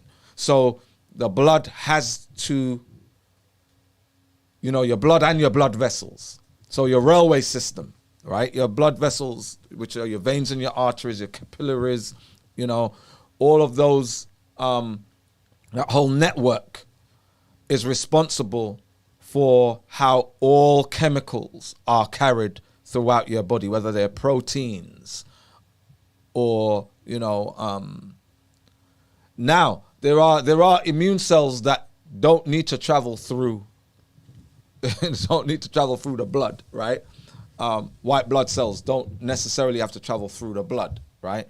They can some immune cells actually pierce your blood vessels and travel where they ain't supposed to go, right?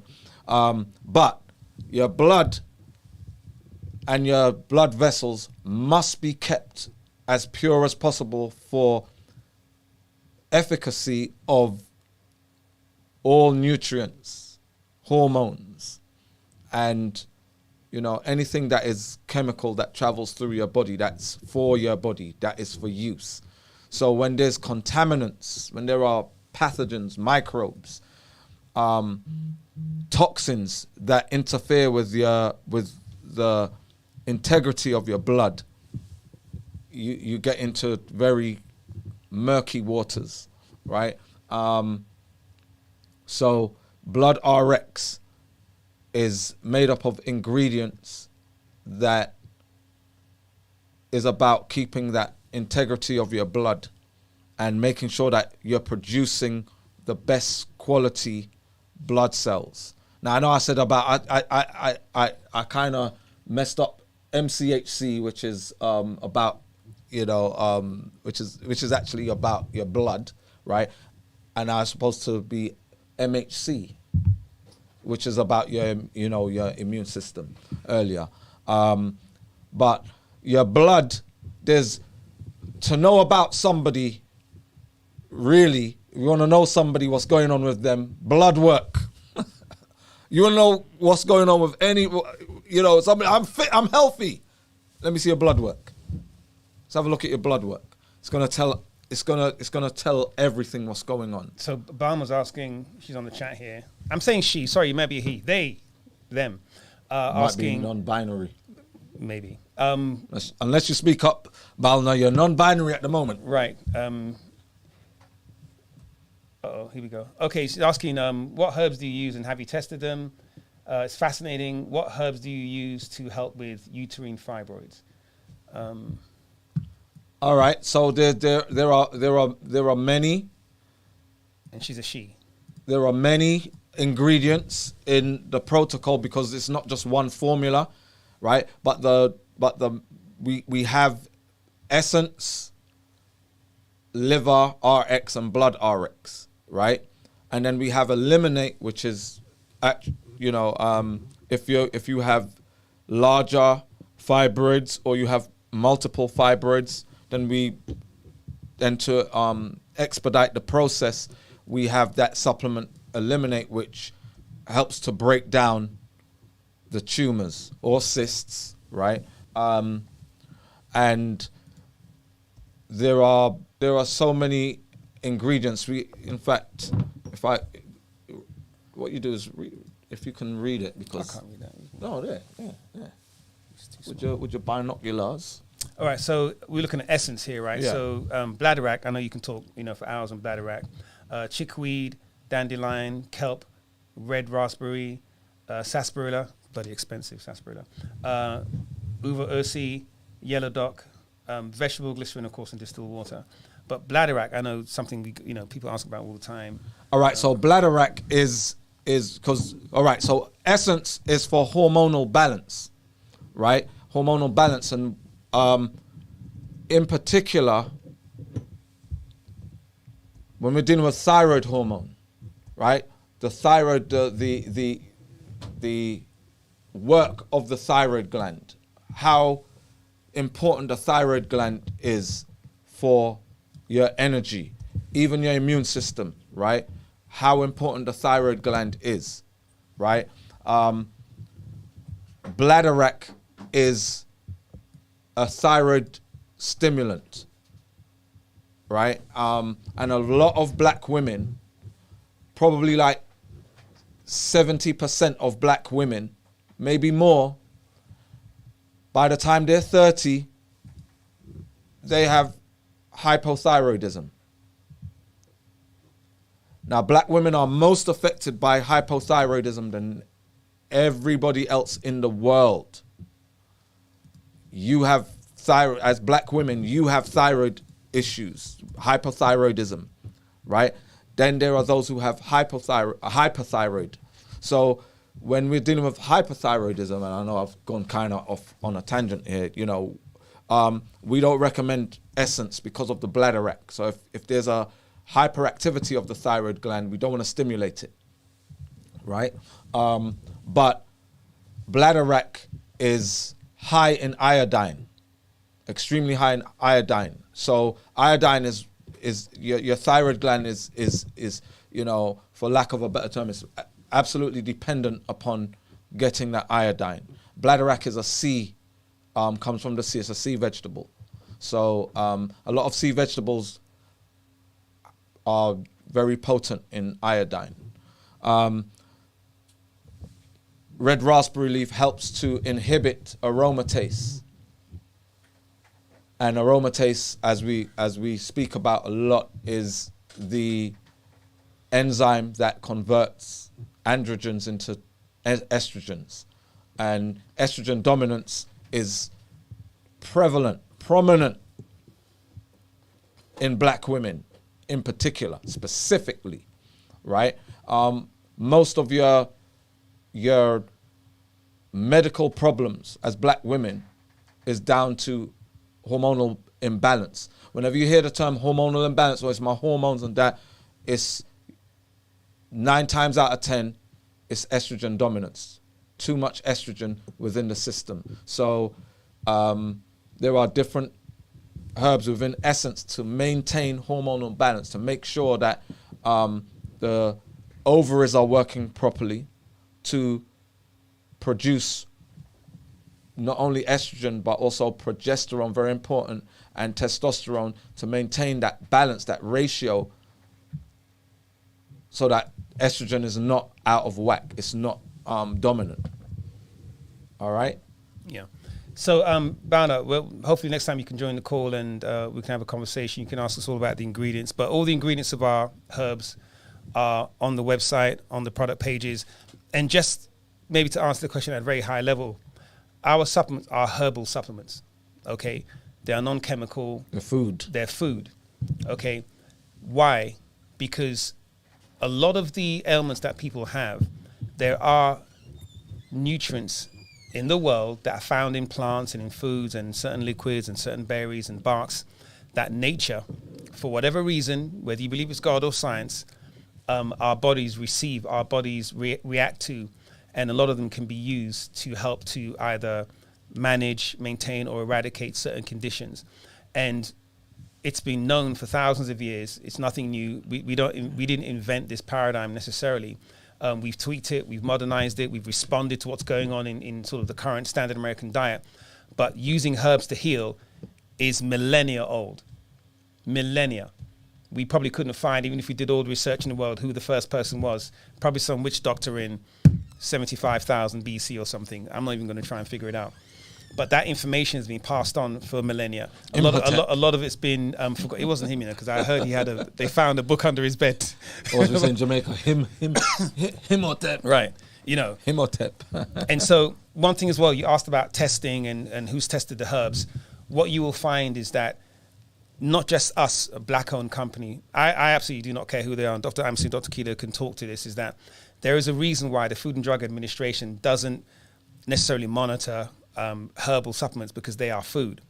Because if you have a single ingredient or something you pluck from a tree and you boil it down, you're allowed to sell that. If that thing has properties, you can say that thing has properties. However, what the pharmaceutical industry has done, I'm saying this, I said the pharmaceutical industry, so it's not really a they, have teamed up, and sometimes they write the bills that the FDA and these other commissions use to manage what we do, what we imbibe, what we listen to, what we read. For instance, Codex Alimentarius. Right. And so when they have pharmacological remedies, they try and inhibit the use of herbal, or they inhibit the use of homeopathic. Homeopathic and herbal are different, by the way. That's another lecture. The reason I'm saying that is they won't allow us, for example, to put this cures fibroids. We can't say that. We can just say this helps to eliminate tumor, or it helps to shrink, and it's a supplement. It's a dietary supplement that you can use along with diet and exercise and so on and so forth to help your body heal itself. And so to answer your question at a very high level, herbs, roots, barks, twigs, berries, all found in nature. Nothing is artificially manufactured. And the list of those herbs are on the website. I want to move on, guys. Diana, I think you were here a week or two ago, and you had some great questions. We had a conversation. Diana, could you please unmute your mic or your camera, or both if you can at least, and ask your question, because I don't want to go and mess it up, because you've written quite a bit here. Hi. Good evening. Sorry, I'm all the way from the UK. No problem at all. Hi, Diana. Don't apologize. Yeah, so similar to the first lady who spoke, I obviously I was diagnosed with Crohn's 2 years ago, after suffering quite badly with vomiting and nausea and gastro issues. I also underwent emergency surgery in December, right, for an umbilical bowel resection. Yeah. Mm-hmm. And they took away 60 centimeters of my small bowel. So I guess my question is, also they found that I've got fibroids as well. When I underwent various MRIs, when I was undergoing my diagnosis. So I guess my question is that I've heard from others that maybe I shouldn't do a fast yet because I couldn't eat while I was when I had my operation for just over 2 weeks. So I'm plant-based as well. So I've been vegan for oh gosh, how long is it now? 14 years. Not always good, I'm not going to say, but I've not eaten meat since I made that decision, or fish. Yeah. But yeah, you know, the odd like chips and stuff like that I used to have. I've stopped eating rice, potato and wheat since May. So I'm trying to refine my diet. But the dietitian said not to eat too much fiber and to limit my greens, which I refuted. I said that's my diet, and that's what I'm used to. So I've kind of ignored them on that basis, but tried to refine it all the same by putting in more goodness. But I'm still feeling like the nausea. It's battling. I'm battling that at the moment. I haven't been sick since March, but it's just that constant battle. I need to get better, and I actually do want to reform. What, like, you know, am I flaring? Am I, you know, is it the fibroid? I'm constantly in a battle of knowing what the pain is derived from. So, and that's, you know, I'm just worried if I do the fast, am I going to exacerbate things? Or, you know, it's just a lot of mental confusion at the moment for me. Okay, so Crohn's disease is an inflammatory condition. Yeah. Right? As soon as you hear the term inflammatory, we're talking about immune cells immediately. Any inflammatory condition that you have, it's down to a trigger of immune cells that may be in response to, or not maybe, that are responding to what you're putting in to your digestive tract, right? Mm-hmm. It's down to also the ratio of good and bad bacteria in your gut, right? So when anybody experiences any form of inflammation, right, the first stage to heal that inflammation is to fast. Yeah. Blatantly. So we have our Great Black Detox 14 challenge, right? Which is the liquid fast. And the reason why it's been so effective is because it's an anti-inflammatory situation.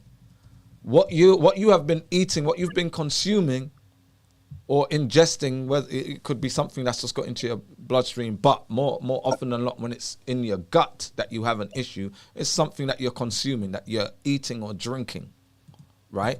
Things in your diet that you have intolerance or sensitivities to that are triggering this inflammatory response. It could be that, you know, you have too much of, you know, TNF alpha, you know, interleukin 6. These immune cells that are what we call pro-inflammatory, right? You may have an excess of that, right? How your epigenetics are wired or coded, right? Meaning which genes are being expressed right now, means that you cannot eat the same substances, consume the same substances as one of your brethrens. Yeah. And it may be because of a history of eating the wrong things. Okay. Right? Yeah. So yeah. by doing a detox, you're actually inhibiting what you're intaking that causes flare-ups. Okay. So for instance, Dr. Keeler asked this to Folishade earlier on. Along your journey, your medical journey, have you been directed to a dietitian? I only was directed to one as after the operation. They gave me a TP link because I wasn't able to eat and they were worried about my nutrition. I later found out that the TP link that they gave me wasn't vegan friendly. So subconsciously, I don't know if I did anything to it, but it became infected and they had to remove the line. Right. So, And you've had, and after the operation, they obviously gave you antibiotics. it leaked out. I didn't want the antibiotics, and me and antibiotics don't get on. I've had a history with antibiotics, and I refused. Whenever the doctors used to give me prescriptions for it, I just didn't go for it. So, because so you said that you got a history with it. So when was the first time you had to take antibiotics, for instance? Oh, good Lord. I think it was over 20 years ago. When did your Crohn's start? Crohn's started. I have battles as to did it only just start 4 years ago. I personally don't think it did. I think I've had issues prior to that, but I just didn't recognize it, and I probably didn't pursue it enough because it just calmed down. But Right. it flared up in 2018, and that was probably as a result of stress. Now, yes, right. So stress is always a factor, especially for a black woman, right? Stress is a factor, right? But the reason why I'm asking you these questions is, and especially about antibiotics, because antibiotics kills your good bacteria. It kills it, basically your whole microbiome is toast. It's like it's open season, right? And a lot of inflammatory issues that people have with their digestive system can be, quite often can be linked back to, well, I had surgery, and it could be even, dental surgery. Here's some antibiotics. And then the antibiotics, destroys your gut flora, and then you start eating some stuff, some greasy, oily, kebabs or whatever, when you was raving back 20 years ago, right? And we know we used to go raving, and afterwards we'd go, especially if it was West End of London, you go to that food truck with the greasiest guy in history serving, and he's picking his nose, wiping his batty and them things there all day. Then he's serving greasy food, and we don't know where he got his meat from, but all we know is kebab. And we introduce all types of blasphemies into our bodies, and we don't have the correct gut flora to deal with it, right? And in comes the immune cells. Well, you done now? All right, lads, let's go get this thing. And then it destroys the lining of your digestive tract, of your intestines, right? And repetitive, when we're young, we drink a lot of alcohol, and we're not thinking. We just want to get the buzz and whatever. We may smoke a bit and do this and that, right? And Dr. Keeler, I'm going to bring you in, right? We line ourselves up, but the way how your genes are being expressed, and you created the condition, the perfect condition for inflammation. And Dr. Keeler's going to go into the whole mechanics, the whole chemistry of what took place, right? But but within us, the pathogenesis also lies how you get out of the situation, right? Yeah. How we basically reverse engineer back to what you're going to need, and you understand the process so that you're not afraid of fasting, that will this detox kind of exacerbate or flare it up? No. So Dr. Keela, over to you. Thank you. Hi, how are you? Hello. I'm good. I'm trying. I'm just trying to be positive. That's just me. If I haven't got anything positive to say, I just be silent. The question I wanted to ask you is the first time you had a negative experience with antibiotics. Was. Go ahead. So it was possibly the second time I took them, and then I refused to take it after that because I did realize that my immune system was depleted and I was exposed to cold and flu and it took me ages to get rid of. So yeah. When you experienced it, did you have a bout of diarrhea with the antibiotic? Oh, good God. You know what, Dr. Keela, I would be lying if I told you I remember. Okay. I just remember that. Look, listen, I remember every time I've had diarrhea because, you know, I sold my pants, man. So I remember every time. There's no one that don't remember when they have. Come on, Diana. You remember when you had diarrhea, man. Come on now. Oh, no, I remember when I do. There was one point where I remember it wasn't as a result of antibiotics. Okay. Yeah, it was. Yeah, I had a stressful day, and I think I was in my teens. And it was a very, very long day. And yeah, it was a struggle. Just put it that way. And when I made it home, yeah, that was relief. So, but yeah, I honestly cannot remember if there was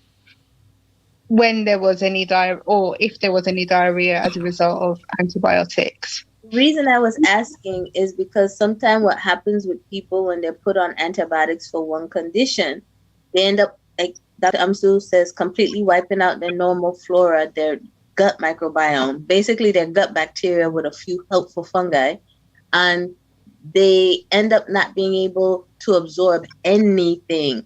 So everything comes out. And the medical term for that is pseudomembranous colitis. Yeah. Anybody that has had it would remember that they had it because it makes you feel extremely depleted. And they end up having to try usually a couple different antibiotics to help clear it up. Some antibiotics that are not typically given to the general population. Now, the other thing is with the inflammatory bowel disease that you have. Yeah.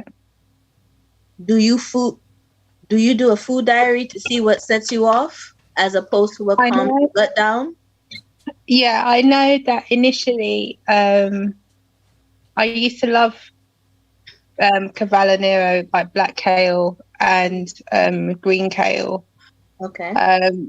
And as I realized, that was one of the triggers as to me pursuing it because I realized I wasn't able to digest it. Was it the black kale, the green kale, or did it depend on where you sourced it? I'm asking for specifically. Yeah. It was both, and it was normally from the farmer's market. So it was coming. I would hope, as it's the farmer's market, the guys will know Brixton. I used to go Brixton and Balham to the farmer's markets there. So yeah, it was from the farmers who'd come to those locations to sell. The reason I ask is because there have been people that thought they had adverse reaction to a food when really they have the adverse reaction to the pesticide used for pest control. And when they go to places where the food grows indigenously and pretty much without pesticide, they find out that they're not actually allergic to the food. They're allergic to what was put on the crop at that time. Glyphosate. Pardon? Go ahead, Dr. No, I Armstrong. was saying glyphosate is Right. the culprit in so many cases for that, and the amount of Crohn's disease and other inflammatory bowel diseases and syndromes that have come about by these pesticides and herbicides and even fertilizers, right? You know, Roundup and whatnot. We experience an illness.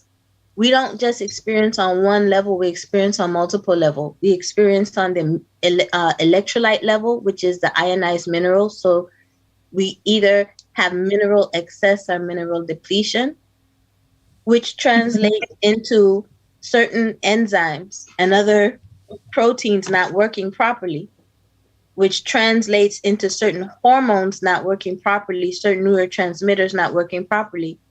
And we experience it as we didn't feel good, or we had a particular unique symptom, or a constellation, a collection of unique symptoms.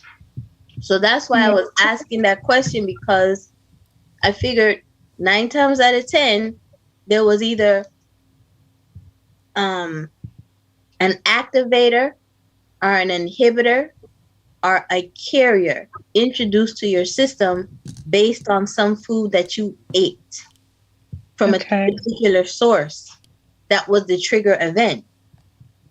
Right. And your immune system would have developed antibodies to recognize that, but and to clear it. But at the same time, pardon me, at the same time, your body could have easily looked for other proteins in the body that looked like the offending agent and started to attack those. And perhaps those were in your gut as well. Yeah. Look-alike proteins, yeah? Because it happens in strep throat. It happens in when strep throat goes untreated, you get rheumatic heart disease, which leads to heart failure because the heart enlarges. Well, anytime the immune system attacks a normal look-alike protein that looks like an offending outside agent, that organ will eventually fail unless you can pinpoint what the protein is and figure out how to lessen the immune response to those normal proteins that look like the offending agent. The thing with glyphosate is it allows the binding of aluminum, and then the glyphosate aluminum complex actually crosses from inside the gut into the bloodstream, and that's why you can end up with inflammation in other places and then just feel crappy all over. Yeah. Is that what you experienced? I think, did we lose Diana? I think we may have lost Diana because I saw something coming up on the screen. Well, she may get back on, but it's really at that time we've actually gone over time, and I was about to listen. Thank you, Dr. Keela. Thank you, Dr. Amsu, of course. Thanks everyone that came onto the call today. Dr. Keela, let everybody know about your thing this weekend. Oh, okay. So You have a this drink up? weekend, yes. So sorry. Let me get the. Oh, go ahead. She's back. Let me get the link. I'm so sorry. Yeah, my phone chose at that point in time to disconnect. Of course. Yeah. So, what was the question again? Sorry, Dr. Keela. It's okay. I was asking, was there a particular trigger event? And you mentioned it was the kale. And I mentioned it may not have been the kale itself. It may have been what was on the kale, where it was grown. Yeah. And that may have been the trigger event. And your immune system may have made effort to clear that trigger, but it may have looked like something else. And in the case of glyphosate, which is often put on a lot of crops, including oats, wheat, and lentils, as well as many others, and kale too. What ends up happening is your immune system can recognize that as foreign, but if it's bound to anything else in your system that is normal, then your immune system will attack that too. Yeah. And then you will have the flares. You will have the flares. Yeah. So that's So why it's that's why it's making important. sure. That's why it's important, especially when we go vegan, right? That we stay organic, and we have to test our food. If we're buying it from the same source all the time, we probably only need to test it that once. If it's from the same, like, let's just say it's from this, Farmer Joe's farm, right? Yeah. And you test Farmer Joe, you do the whole, I don't know if you've ever heard of the mason jar test, where you put your food into a mason jar, seal it, and you leave it, Okay. right? And you see what happens, right? So if it's not organic, right? If it's organic, it's going to wither. If it's not organic, it's going to putrefy. It's going to fluff up, or it's going to dissolve, literally, right? So there's other agents being used. It's not organic, right? You test that, and now you know the source, because I haven't been to the Brixton Farmers Market, but are they claiming it's organic, or is it just farmers market and you just go and buy and it's cheaper than going to the grocery store? Admittedly, I haven't been to the farmers market for a while now, but normally when I used to go, we now order our veg from a farm to deliver, because I'm not driving at the moment either. But and are they organic or conventionally grown? I believe some of their stuff is organic. You do notice the difference in taste than that of the supermarket. So you can taste a better quality.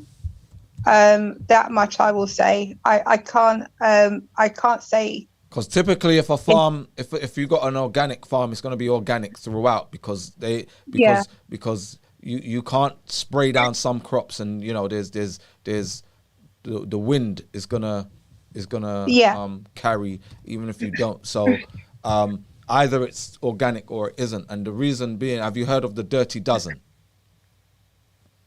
I'm not sure if I have. All right. So every year there's a list put out, and really it should be like the Dirty 100, right? They call it a Dirty Dozen, but it's like the top 12 crops that are most adversely affected by pesticides and fertilizer and pesticides and that, right? Pesticides, fertilizers, herbicides, right?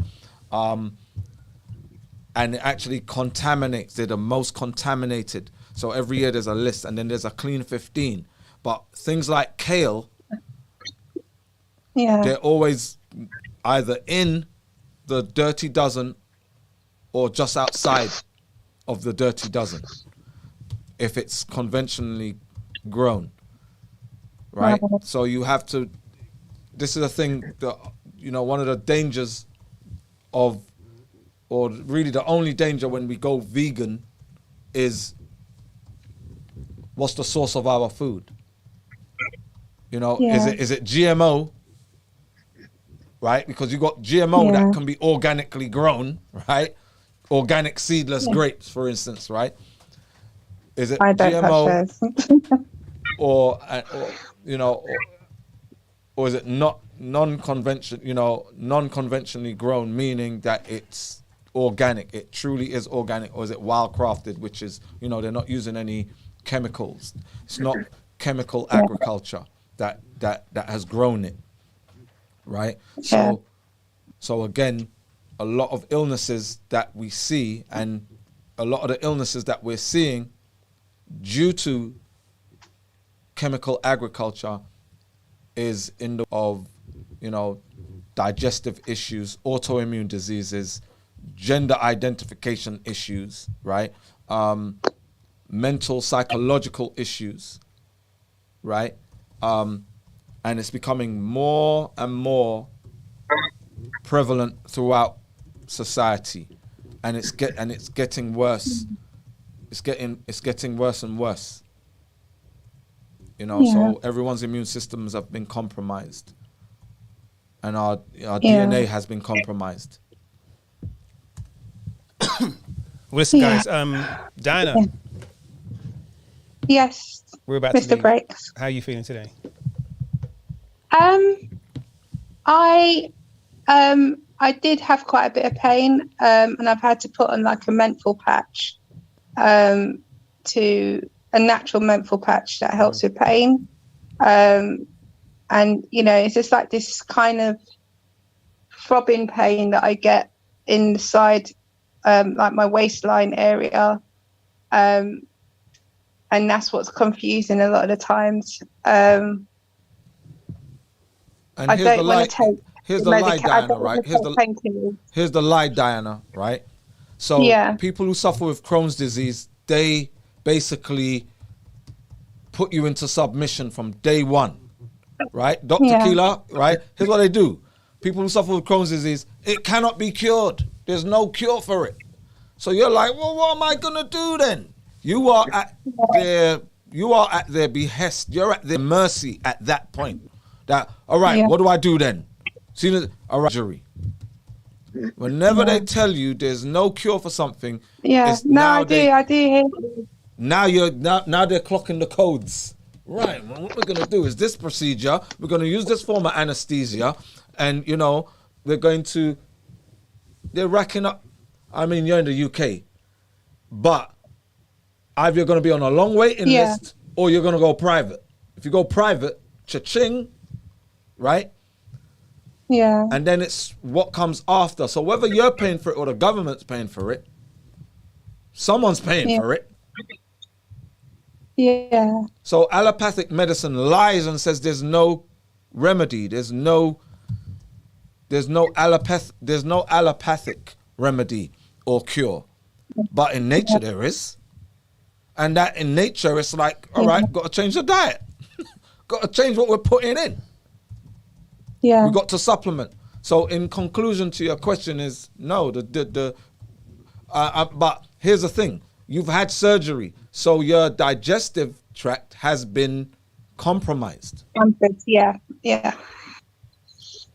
And Dr. Keeler, I just want you to go into the effects of surgery on the intestines. What does that mean? It means a lot of scar tissue. So imagine being cut and then you form scar tissue. Let me give you an analogy. When people have strokes, right? And they bleed, that bleed becomes a nidus of inflammation. The immune system will come through and clear up the blood, but not before the vascular system tries to clamp down on it, right? The immune system comes through with these cells called macrophages, which are basically like, imagine Pac-Man, and they come through and try to eat up the damaged tissue and the blood, which is an irritant. Yeah. In addition, you have these other kind of cells called fibroblasts that secrete fibrin that basically patches up the damaged area more permanently. Takes about 3 months to form the scar tissue, which is made of fibrin. But get this, just like your brain, your gut is a brain. It's an electrical system. Well, fibrin is an insulative tissue. So what ends up happening is anytime you put an insulator where wire should be, the whole tissue doesn't function right. So you end up with a lot of gut malfunction, gut dysfunction, right?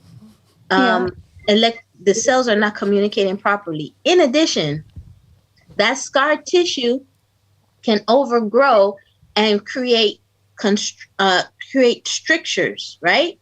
Points where things that should be open are now very much tight and closed, which can create bowel obstruction, where the symptom will be you drink or eat something, and depending on the level of the bowel obstruction, it comes right back up and with force, and oftentimes green if it's past the sphincter of Oddi, which is the point where the bile would end up in the small bowel, in the duodenum, the first part of the small bowel.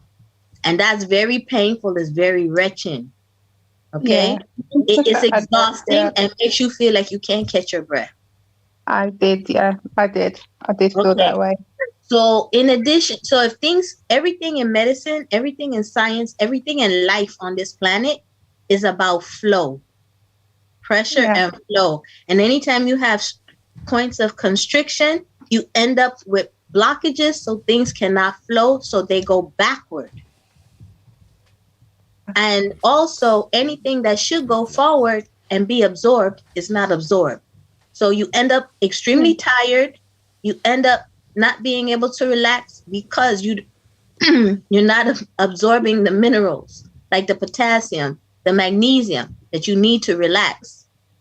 So the bowel will happen, and when it heals, you end up with a scar that doesn't conduct electrical activity, and so you end up with rerouting of signal, and that can result in seizure. It can happen in the bowel the same way. And on top of that, you have obstruction of a mass of flow, whether it's liquid, chyme, which is the digestive food, or fecal matter. And if that doesn't pass well, it can erode into the gut tissues, and as a result, get into the bloodstream, carrying with it whatever gut bacteria are there and can make you septic. So now it becomes extremely important for you to keep your gut wall integrity intact by keeping your immune system intact so it doesn't attack your gut wall. So eating those calming foods, those prebiotic foods that feed the good bacteria, so that they make a substance called butyrate, which calms down the immune cells within the gut lining. So it and then makes them not activated, so that they don't go around just killing everything willy-nilly. And also having bowel rest and sleeping well will contribute to that. So Does that help? So on top of, we have our liver and blood, right? On top of that, you need the 3 Ds, right? You need deep vein, digest, and D3. Yeah. Right? Deep vein, digest, and D3. So those are going to so deep vein is going to take care of scar tissue. Okay. Digest is going to, deal with your gut flora. Yeah. Right? And your actual intestines, the lining of your intestines. And D3 is going to help to inhibit those pro-inflammatory cells that respond, your first responders, the bouncers, the kick-asses, right? They get in there and they wanna destroy, seek and destroy, right? On top of your liver RX and your blood RX. Now you said that you do have fibroids. Do you have fibroids? Yeah. All right. So your fibroids, you're gonna get the fibroid kit or the hair elimination kit, but you need to, you need D3, digest, and deep vein. Okay. With those, I'm taking probiotics. Now, Stop the probiotics. Use prebiotics, not pro. Oh, okay. I was wondering. So ginger, right? Ginger, and you're in summer right now. Get as much watermelon as you can. So ginger, mango, watermelon, right? The watermelons here, though, they're not that great. But I will try. Well, make sure they're seeded as well. Don't get the seedless. Yeah, that's what I mean. They're not that great. It's very hard to find seeded watermelons these days. Yeah, try to go to the ethnic stores, right? Even then, when you see them cut it, you can barely see a seed. All right, it's that bad now. It's really that bad now. Not West London. You know what I mean? In South, maybe they don't have it in South. I'm South. I don't go Northwest. I'm sorry. Go Wembley, Ealing Road. But even go East London. Go to where the Indians are at, man. What, Dalston Market? Right. Or Okay. you know, any one of them East London places. Okay. Because they're very, see, this is the thing. There might not be that many like West Indian situations going on in the way of grocery stores. Oh, no, But- no, they're not anymore. Yeah. Because the Indians are so cultural, they keep their culture rich. They're very picky on what the foods that they put in their stomachs. So even when you're buying spices for your food, go to the Indian man shop. Yeah. No, you're right. I'm gonna get Yeah. off it.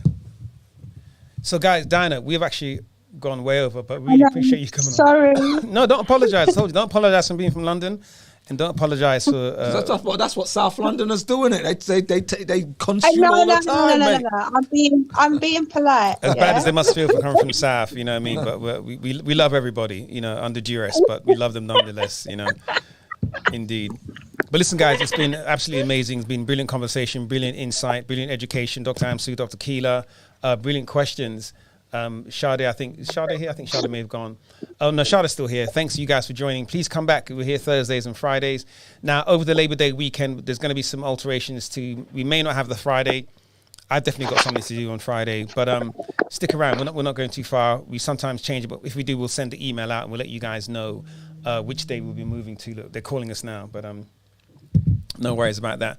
But again, listen, we are sending much love to you guys. Happy healing, safe healing. Remember, we do have a sale on 22% off until the end of the month, August 31st through August 31st, 22% off. So if you're planning on starting a detox, get it now whilst it's cheaper, and then, you know, start it in a couple of weeks or whatever, but get it now.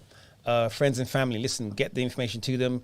YouTube, the Great Black Detox on YouTube. All of these sessions are on YouTube, absolutely free. For some period, at some point, we're going to take them all down and start charging. Then you guys are going to go, oh man, how come you guys ain't on anymore? So whilst you can, go to YouTube, The Great Black Detox, subscribe to that channel, click on notifications. When we put out content and we simulcast, it goes on YouTube, you get the whole session. Even all the outtakes are on there. The website, of course, as you know, is greatblackdetox.com.